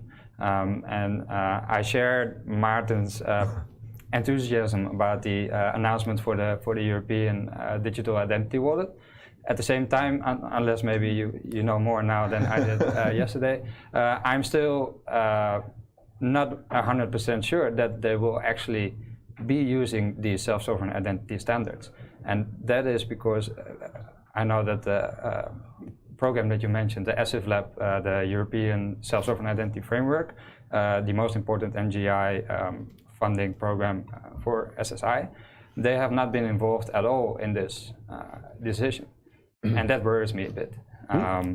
So maybe to answer the question also that you asked Maarten, that part of the answer is in the fragmentation. Like, how can we make sure that these different institutes that are doing really good work, this SF Lab and a lot of other NGI programs, they provide a lot of opportunities to be innovating in this direction, not only SSI, but also anything blockchain related. It's interesting to mention, because like we saw this also with the Unlock app, which was a great initiative from the Dutch Blockchain Coalition, and then the Dutch Ministry of Health actually started their own initiative besides the Unlock app. So very important. We have to go into a closure of this panel. Yeah, we have so many things to discuss, but we also have another panel coming up. Let's make a round. If you will be in the government right now, what is like the key thing that you would start changing for the Dutch ecosystem, the Dutch blockchain ecosystem, actually to thrive and to not just be on the leading edge, but be on the forefront, to be like the #1 country that is attracting startups to the Netherlands? What would it be? I'm really curious to learn, because we know that there are some policymakers now also listening, and we have dialogues with them. So, really curious. Can I start with you, Jelle? Yeah. One quick note before I dive into your question. I'm not per se very negatively oriented towards all the regulators. More also, as Rick was saying, I think we have the ingredients to be top 3. So it's more of a drive to, okay, let's get rid of the shackles wherever they can be identified and take that position, right? So it's more of an intrinsic drive rather than me trying to badmouth all the good people doing good work in that space. What I think we can really do at a governmental level is, well, besides on a policy level, get rid of those shackles, is also pick a topic that we're very well suited to and try to really lead that on a European level, because we see like SSI, CBDC, all these kinds of initiatives are ultimately going to get solved on a European level and pushed into the member states, right? So you can make position papers on 25 topics, but you will lead none of them. You will just wait until Europe solves it, right? Yeah. If you pick one that you say, okay, we are a payment country, so we are extremely well suited to crack the CBDC case, for example, then I would really double down on that one so that you have a lighthouse to present as a country, right, towards Europe and really effectively become their committee to, you know, to crack one of these DLT topics. Yeah. And then you make a name for yourself. So stop doing okay everywhere and start shining in one area. Nice. Nicely put. Maarten. Yeah, so I would suggest to found a new or organization because you have RVO, you have the Rijksdienst for Identity Information, but concentrate that into one, not so much a department, but in one group, put funding behind that, give them really some funding to do things, yeah. and give them the authority to more generally do a digital transformation of many things in the Netherlands. Wonderful. Yeah, for me would be the focus on SSI and digital identities, like 100%. If we have that, you can start doing digital transactions online. Everybody is going to stay working partially at home, and transacting online would need a new layer of identification. And I think that starts all, the adoption of blockchain will start all at verifiable credentials and digital identities. Now, the co-organizer of this event, the Dutch Blockchain Coalition, is also already working on this. And I just heard also from Casper that there are initiatives in the European Union that are already, well, working, but still, I mean, it's not really working as it should be, according to you. What would you change? What would you also work on more collaboration between these organizations, between these initiatives? Yes, well, let's take that body that Maarten proposed, and then add a mandate to them to focus on being in touch with what's happening both in the Netherlands at the government level, at the innovators level, at the government level, but also at the European level. And let's try and prevent a repeat of what happened with the announcement of the FATF rules about 2 years ago. Yeah. When nobody knew about it until we are here discussing the law case with Bitonic. Bitonic, yeah, for sure. All right, Casper, Rick, Maarten and Jelle, thank you so much for joining us here in the studio today and sharing your thoughts. Also a big thank you to TechLeap, actually facilitating this event and also this dialogue. And we'll definitely hear back from you soon, because this is an ongoing debate, a very important debate. Really, it was very interesting to hear from your sides about this. So thanks again, and good luck with all of your companies. Thank you. Thank you. Cheers. Thank you. Now we are quickly going into the next part of this program, which is another exciting panel. This time a virtual panel. A virtual panel with all the exciting ecosystems, the blockchain ecosystems, which are present now in the Netherlands. They provide starting entrepreneurs and startups with all kinds of supports, growing the individual entrepreneurs, but also the startups, and in the end, of course, the Dutch blockchain ecosystem. With me today in a virtual setting are Pieter Kusters from the Brightland Smart Service Campus in Heerlen, Emiel Westerhof from Twice in Eindhoven, Jeroen Wester from the Blockchain Lab in Drenthe, and Jurre Magielsen from Lisk Center in Utrecht. Guys, thank you so much for joining us today here.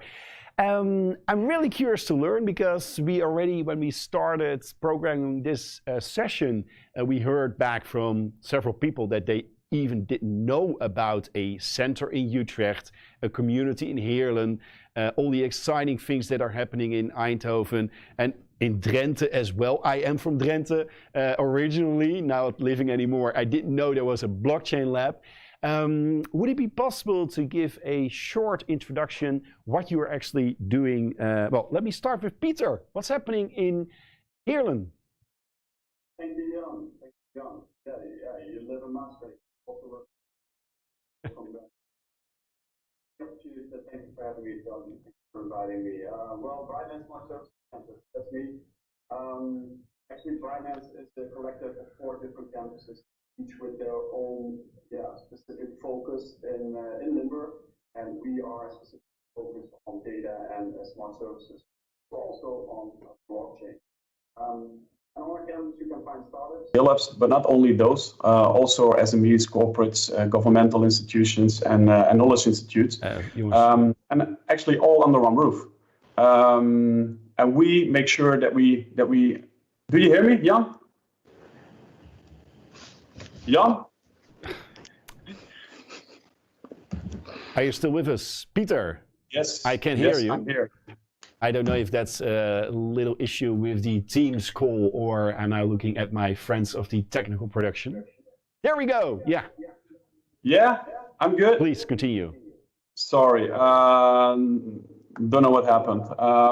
So Brightline Smart Service Campus, collective of 4 campuses, each with their own specific focus. We focus on data and smart services, so also on blockchain.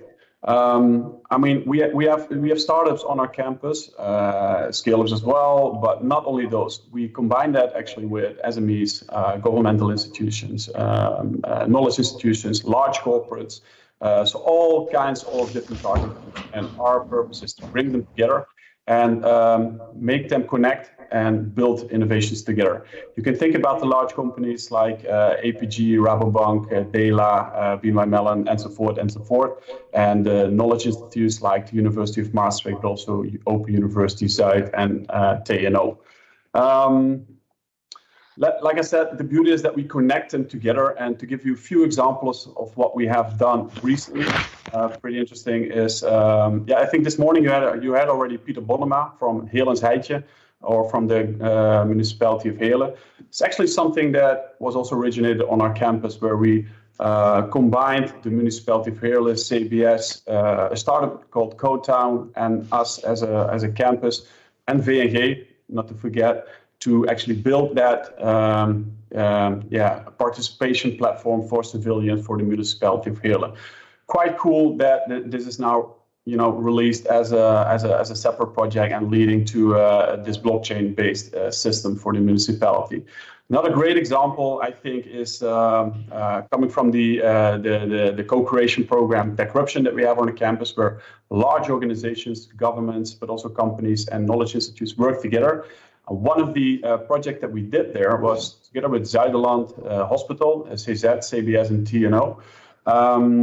And that originated in something that is called now Linkside, and was also presented this morning by Maarten Evert. So TNO took that a little bit further down the road, and also that is now outside as a new startup. We're pretty proud that we had a small contribution to that. Maybe the last update from my side is that recently we got announced as one of the 7 AI hubs in the Netherlands, and that's quite a cool thing. So it's linked to the Dutch AI coalition, and that will definitely give a great impulse to our ecosystem and the activities that we have on our campus, amongst others for the startups and scale-ups. Wow. Interesting to hear, yeah, and it's also interesting to hear that Linkside was actually coming as an initiative out of your community. I remember one of the previous speakers at one of our previous events, CatChain, was also founded at the campus, so really interesting to hear. Yeah. We're quickly going to Eindhoven, a little bit higher in the country. Emil, what's going on with Twice? Yeah, thank you, Jan.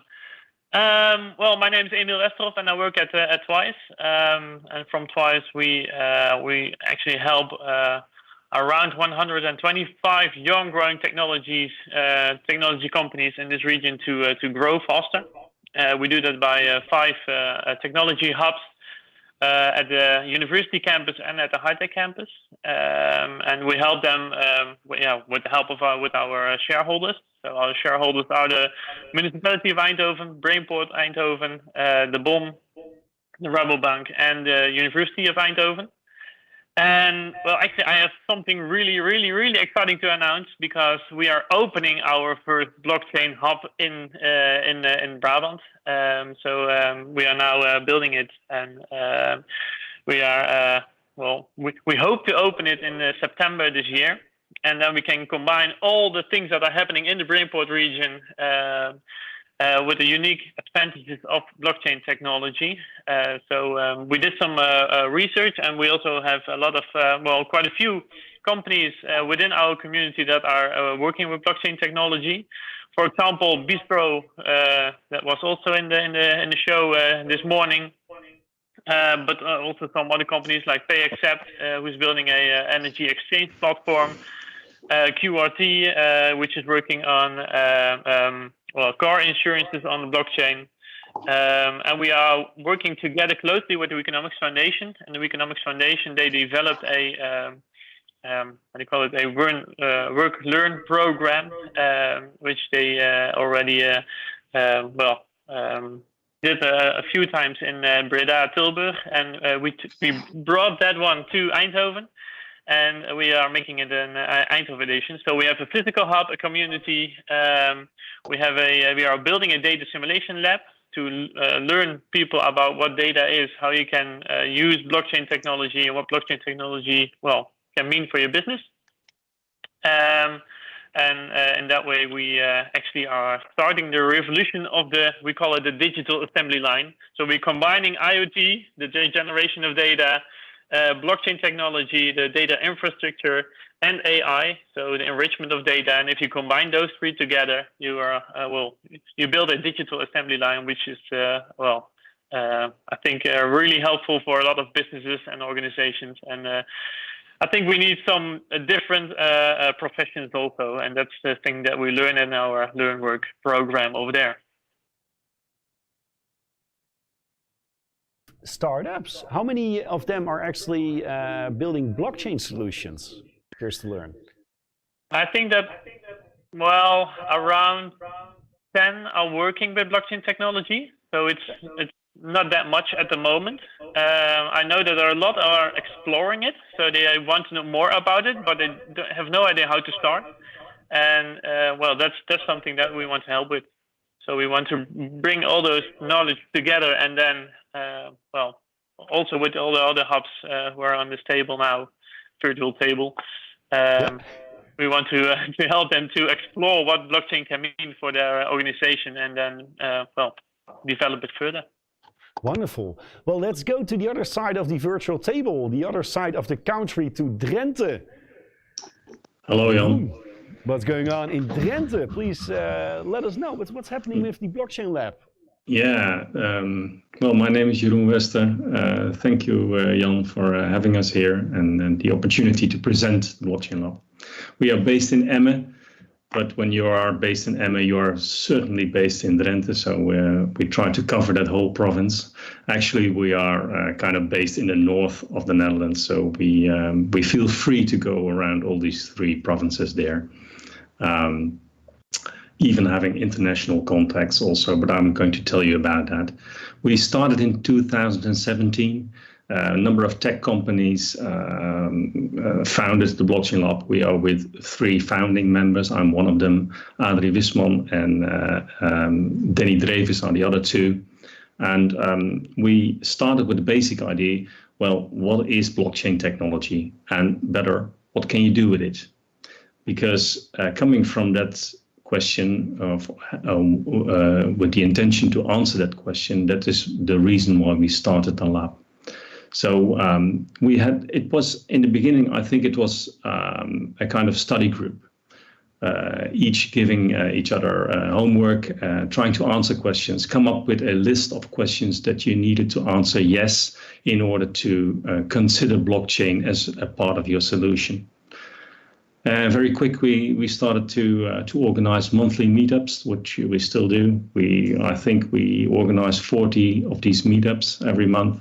There's new topics, there are a number of topics. Actually, tonight there is a virtual monthly meetup organized by Blockchain Lab Drenthe with a few very interesting topics. The areas of activity of the Blockchain Lab are, I think there are 3 to keep it simple.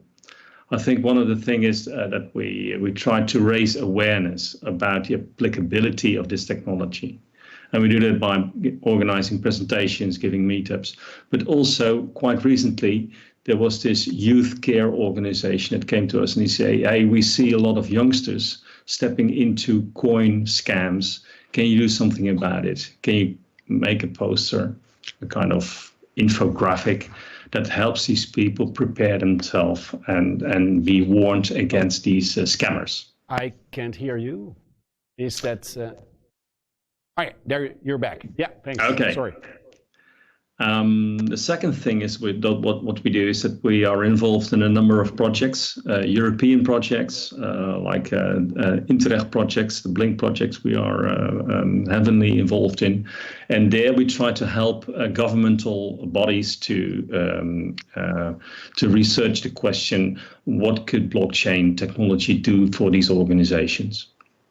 And the third, very interesting, is that we are connected to a number of universities in the Netherlands and in Germany, where we help these universities to organize, for example, blockchain miners, blockchain technology miners. We're starting one of these miners in September, and we are writing all the material, we're organizing all the meetings, and we are involved in mentoring these students. I think in the last 4 years, we saw a number of initiatives. I think we are involved in, around 10 initiatives that want to use blockchain technology. Jan, you want to? Well, we have 10 more minutes for the Q&A, actually. I will stop here. Yeah, I think you can all talk for hours about the great things that are happening. But I would like to give the opportunity to Jurre. Jurre, if you can briefly discuss what's happening in Utrecht, then we can go to the discussion. Otherwise, we're just talking about the ecosystems and that's it. So is that okay with you? Because otherwise, thanks. Jurre. Perfect. Thank you for the opportunity. So a quick introduction in List Center. We facilitate a community of blockchain developers. It consists of corporates, universities, but mostly entrepreneurs and startups. Offline, we have a co-work space and a meetup space where we have like core community members, I think around 40 working on their own projects. And online, we have like a multifold of that, hundreds of people that are in different communities. And everyone from our community is always also in their own technological community, which is very interesting as a bridge if you want to learn. So last year, we see that startups that are situated at our place get like projects from the Canadian government, for example. One of them is Animo Solutions, working on self-sovereign identity. But also one of our community members is working on a decentralized storage and communication system. And others are working on DeFi cover platforms. And we ourselves are working on DAOs. So basically what happens is that normally we organize meetups, which are mostly online currently. We organized a second accelerator program with 6 startups, one from Belgium, one from Iran, because it's online. That's a positive thing. And there are a couple of hackathons right now. For example, Lisk has a hackathon, Hack on Lisk, if you would like to build blockchain applications.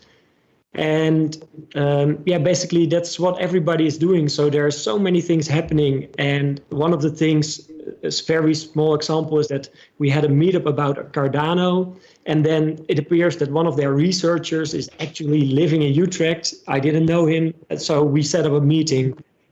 We talked about functional programming. I learned like a lot, and I introduced him into the community, and that's how like those bridges are built, which I think are fascinating. And you learn so much from people who are working on a diverse set of topics in such an innovative field. So that's how my unexpected consequences. It's really interesting how you put this, and I'm curious to learn from all of you.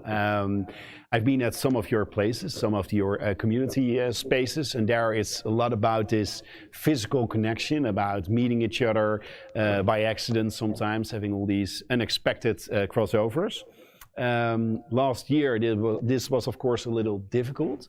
During the corona, during the lockdown, what was an unexpected positive thing that happened in your ecosystem? Was there something that you were just not expecting and then suddenly blossomed? Or I think if I speak for the Blockchain Lab Drenthe, then I think the most positive thing that we found out is that we have a larger international audience than we thought we had, because we were forced to organize our meetups in a virtual way. And now people could attend these meetups, which were previously not there. So that was a positive thing. A larger audience. Yeah, I can totally see that. Emil, I see you also... Yeah, there were two main positive things. One of them is that we actually got some subsidy to build our brain block lab, so that's an important thing for us to accelerate it. And the other one is that we see a lot of data projects going on. We see a lot of there's a lot of adoption of digitalization at the organizations, and a lot of data generation, and people are thinking more about how you organize your data, and that's something that is really important for us, because we think that if you make copies of data, then there's something will go wrong with those data, and you build up a lot of storage. It's not helpful.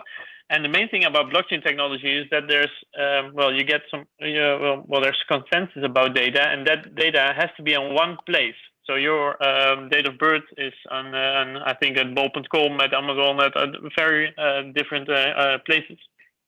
And so people are thinking more about how you organize data, and that's the biggest lesson I think that the most of the organizations over here have accomplished in this period. Yeah. And we think those are the AI-focused labs in this area. They are generating a lot of data, and they are thinking about how do we organize that. And blockchain, has a main role in how you organize data, I think. So you're generating a lot of data, I guess also a lot of insights from the startup, because we've been discussing this also with the previous panel. What are the current hurdles that these startups are still faced with? If we look in the ecosystem in Heerlen, Peter, what is like the key hurdle that you hear back from startups that they're faced with quite often? Is it regulation? Is it funding? Is it access to large companies? I think I got your question, so let me answer it. The biggest hurdle, the biggest request, or the biggest questions that we get is first of all money. But that's an obvious answer. That's not specific for us, I think.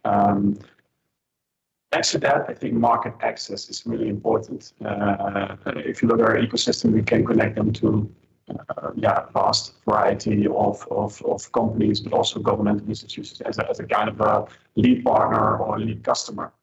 I think if you look at the Netherlands, if you compare it with other places in the world, that the capital, especially early stage, is not that easy to get. The investors are really looking for the validation kind of game. I think corporates and other bigger organizations can help startups with validating their proposition by being the lead customer or being the lead partner. So we try to connect them as most as possible together. We also get that from foreign startups and scale-ups. They're all looking for kind of a springboard to Europe.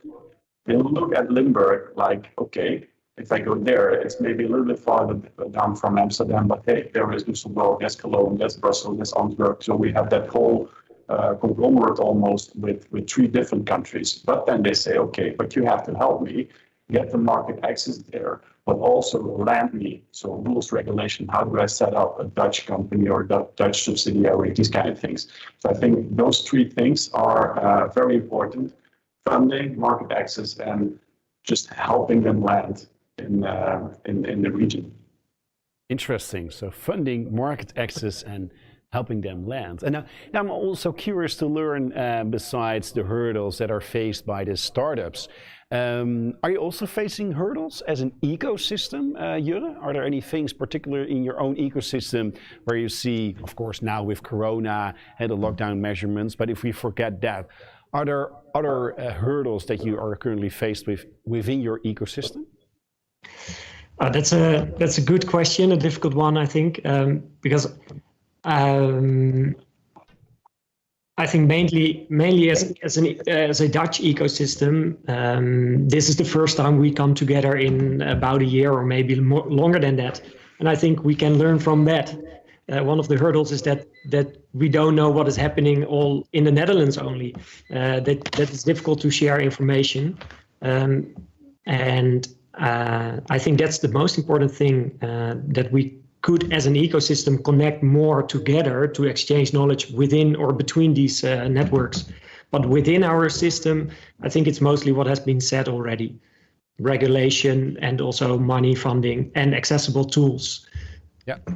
Now, it's an interesting point that you're making, because what you mentioned is that there is not a lot of contact between the four of you and maybe also the other ecosystems which are in place in The Hague, in Amsterdam, and so forth.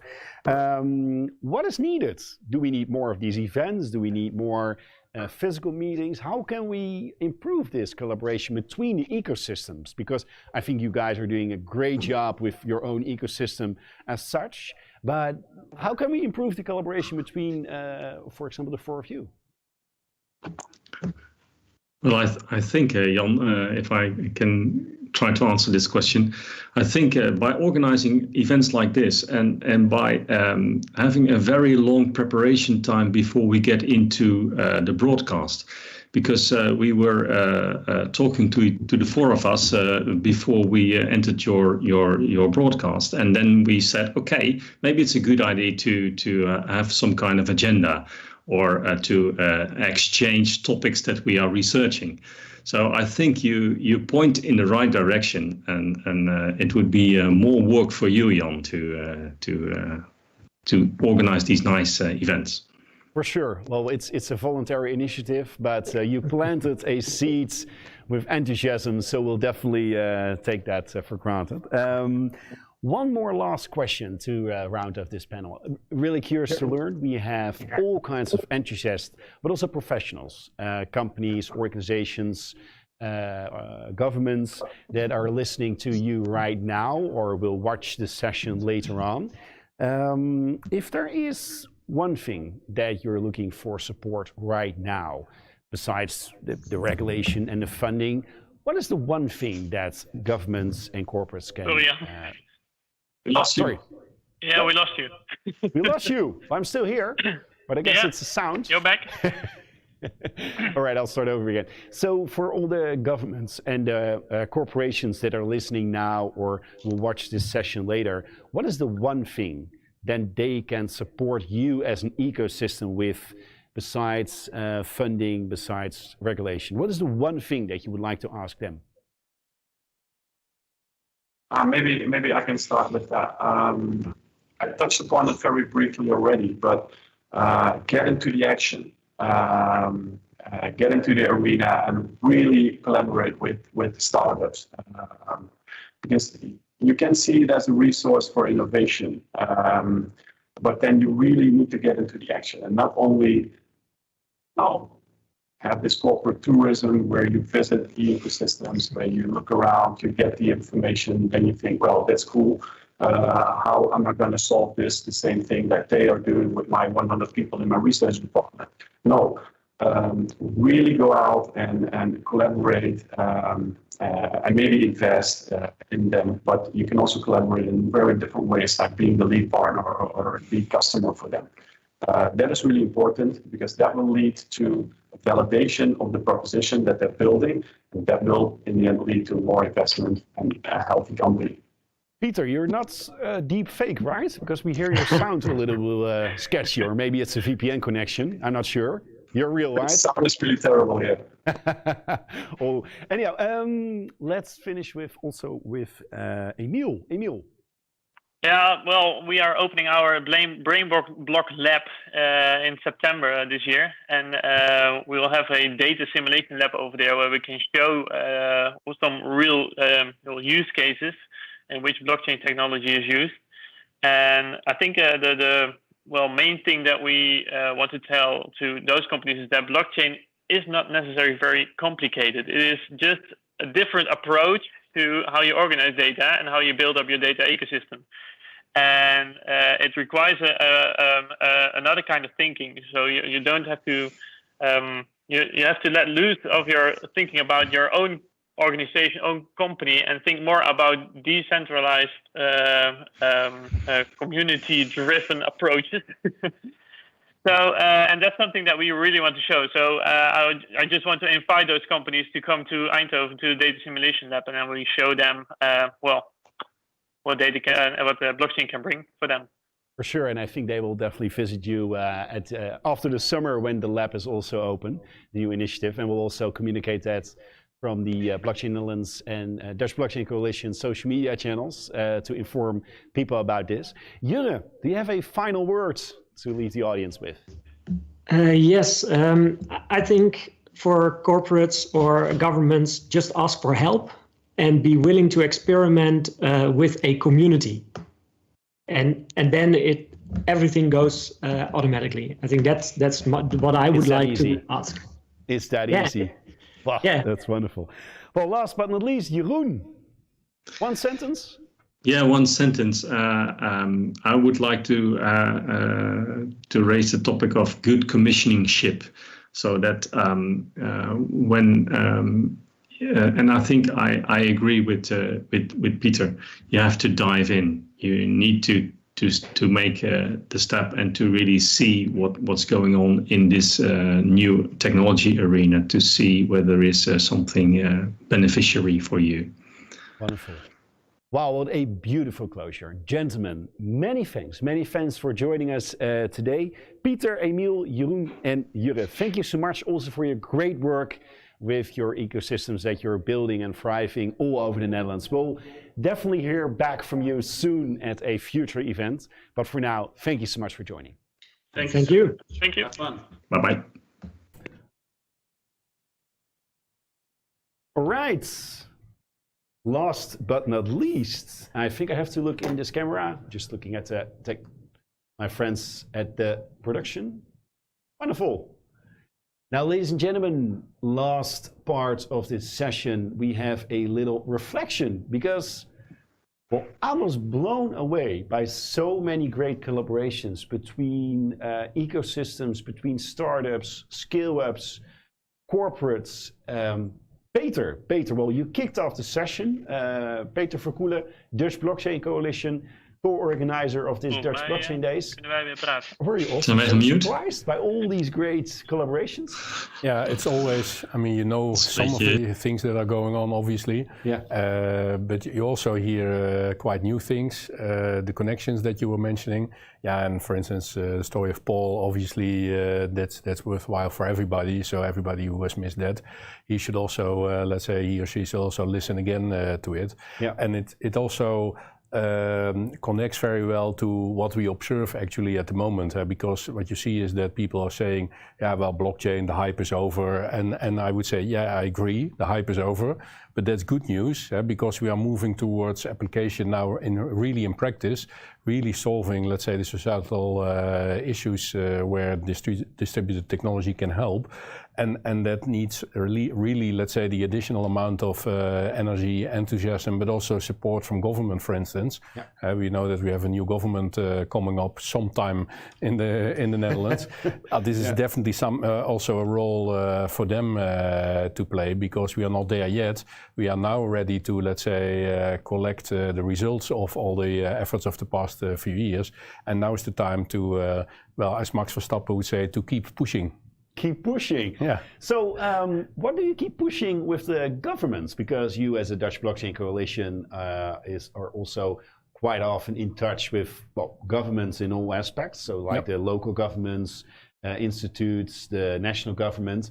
What do you keep pushing? What is the thing, if you hear all these dialogues today, what is the key thing that you would like to keep push them at the new, for example, national cabinet? Yeah, so I think two things are relevant over there. One is that we see in the Netherlands a very active government. both on regional and on central level. We see a lot of traction, and ministries and provinces and cities being actually actively involved. And that's also, well, take Heerlens Heitje for instance, but we have a number of use cases also in the DBC with the Ministry of Infrastructure and Water Management, for instance, with the tax office. So the activity is already there. But like I say, they also they should keep pushing and also keep investing in let's say also organizations like BCNL and the DBC to make sure that we can keep doing our work, and let's say building the ecosystem is even more important than it was already when we were still in the exploratory phase, so to say. Yeah, and the other thing is to really keep this active role, keep the momentum, and not, let's say, lean back now and say, well, we now more or less know what it is, and we'll leave it now up to others. They should be really involved in the projects and in the activities for the years to come. Yeah. Now, I was excited to learn from one of our speakers, our panelists actually today, that we are on the leading edge actually when we look to the global blockchain ecosystem.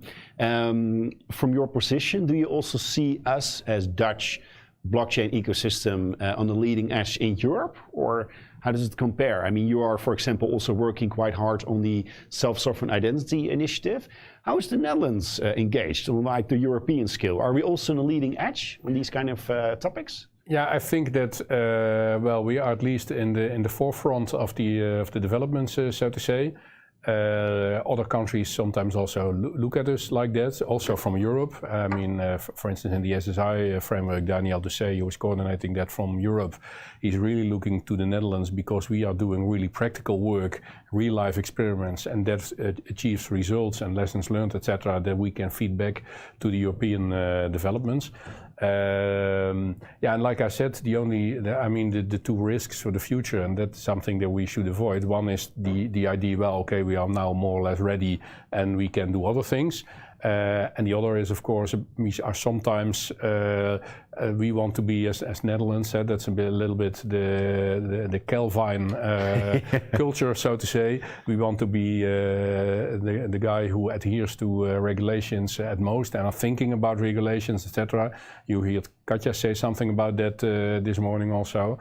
So this is also something that, for instance, in crypto and in all kinds of developments over there, yeah, we should not think about restricting things, but we should think about regulations that, let's say, help us to get further. Because if we are only saying no, no, no, yeah, then things will happen in Switzerland or in wherever, and then we will not have the benefit that we can have if we just keep pushing. Do you see this happening now already? Because we've heard some experiences from some veteran blockchain startups. Do you see this now already happening? Companies fleeing to another country, blockchain companies? Yeah, well, you see that, for instance, in the crypto arena, you see that happening. There are some startups that started over here and that have moved now, for instance, to Switzerland because they have more room to maneuver over there. Yeah. And so I'm not saying that we should let go of everything and say, well, just do what you do and no rules needed. I mean, we have our Dutch ethical aspect, how we want to see the world, etc. But yeah, it should be a balance, so to say. Yeah. Now, you've been here today, the entire session, to both sessions actually. You've listened to all the great collaborations. What is the one thing that positively surprised you? You felt like, wow, I didn't know this. I think that then I'm coming back to Paul's remark, because I know a lot about what's happening in the Dutch ecosystem, obviously, and I don't think that I hear things there that I wasn't aware of yet. But Paul mentioning also the big investments of a company like EY, but also working with all the customers, but also saying, but we are doing it in an open source way, and we want to make it available to everybody to build on, and yeah, really to contribute to the big international ecosystem in that way. Yeah, that's really. I mean, I had heard about it, but if you hear it from his own mouth, then it's really powerful. Wow. Now, to close the session with Blockchain Netherlands, we are now really busy with a deep research about actually the hurdles that startups and scale-ups are being faced. We're working on this research right now. That's for us one of the main topics. For the Dutch Blockchain Coalition, you're working on SSI. What is next? What is like the big next thing for you happening where you're really excited about? Yeah, I think two things. One is that a lot of the use cases that we're working on are really indeed, let's say, SSI based. And we will continue with that and really to go to, let's say, real deployment and in society and in economy. The other thing is that what we always saying, we said 2 years ago, blockchain for good as the title of our mission, so to say. I was interviewing Allard Kastelein, the CEO of the Rotterdam Harbor, for our conference that we will have next week. And he said that we are working on a digitalization of the bill of lading based on blockchain. And there's a financial business case for that. But he also said 30% of food at the moment is wasted because it's too long at the quay or whatever. And if we, let's say, fasten up the process, we can really do something about it. So people are hungry in Africa and we are throwing away 30% of the food because it's too late. Yeah, I mean, really seeing, let's say, an achievement in such kinds of areas, that's really what we're doing this all for. Wow. Peter Verkoelen, thank you so much. You briefly mentioned the Dutch Blockchain Coalition conference, which is taking place next week. We will also post some information about this conference, another exciting event really dedicated to blockchain in the Netherlands. We'll post more information. It's freely accessible, I think. Yes. It's virtual as well. We'll post more information in the platform after this session. Peter Verkoelen, thank you so much also for joining us in the studio here and also for the collaboration actually making this event happen. Thanks to you. Wonderful. Now, ladies and gentlemen, this was the end. This was the end of day 1 of the Dutch Blockchain Days. Again, I really would like to thank all our distinguished speakers and panelists who prepared a lot. I was busy with the preparations with them. They spent a lot of time making their keynotes, preparing the pitches for you. So again, thank you so much to all the speakers and the panelists. Also a big thank you to our partners, TechLeap and EY, making this event happen. Tomorrow, we will have day 2 of the Dutch Blockchain Days. And again, this is promising to be a very, very, very exciting session. We have actually 2 sessions. One of them is about education. We have keynotes about the Human Capital Initiative. We have roundtables with the educational institutes in the Netherlands and much more.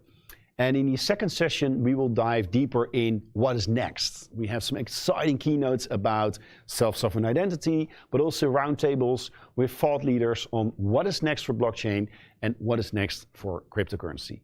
So make sure you tune in tomorrow again. But for now, thank you so much for listening and watching, of course, and hope to see you tomorrow again.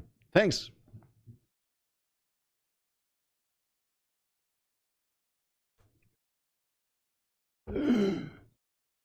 So, now,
Where the sinners and the blessings are all I can see.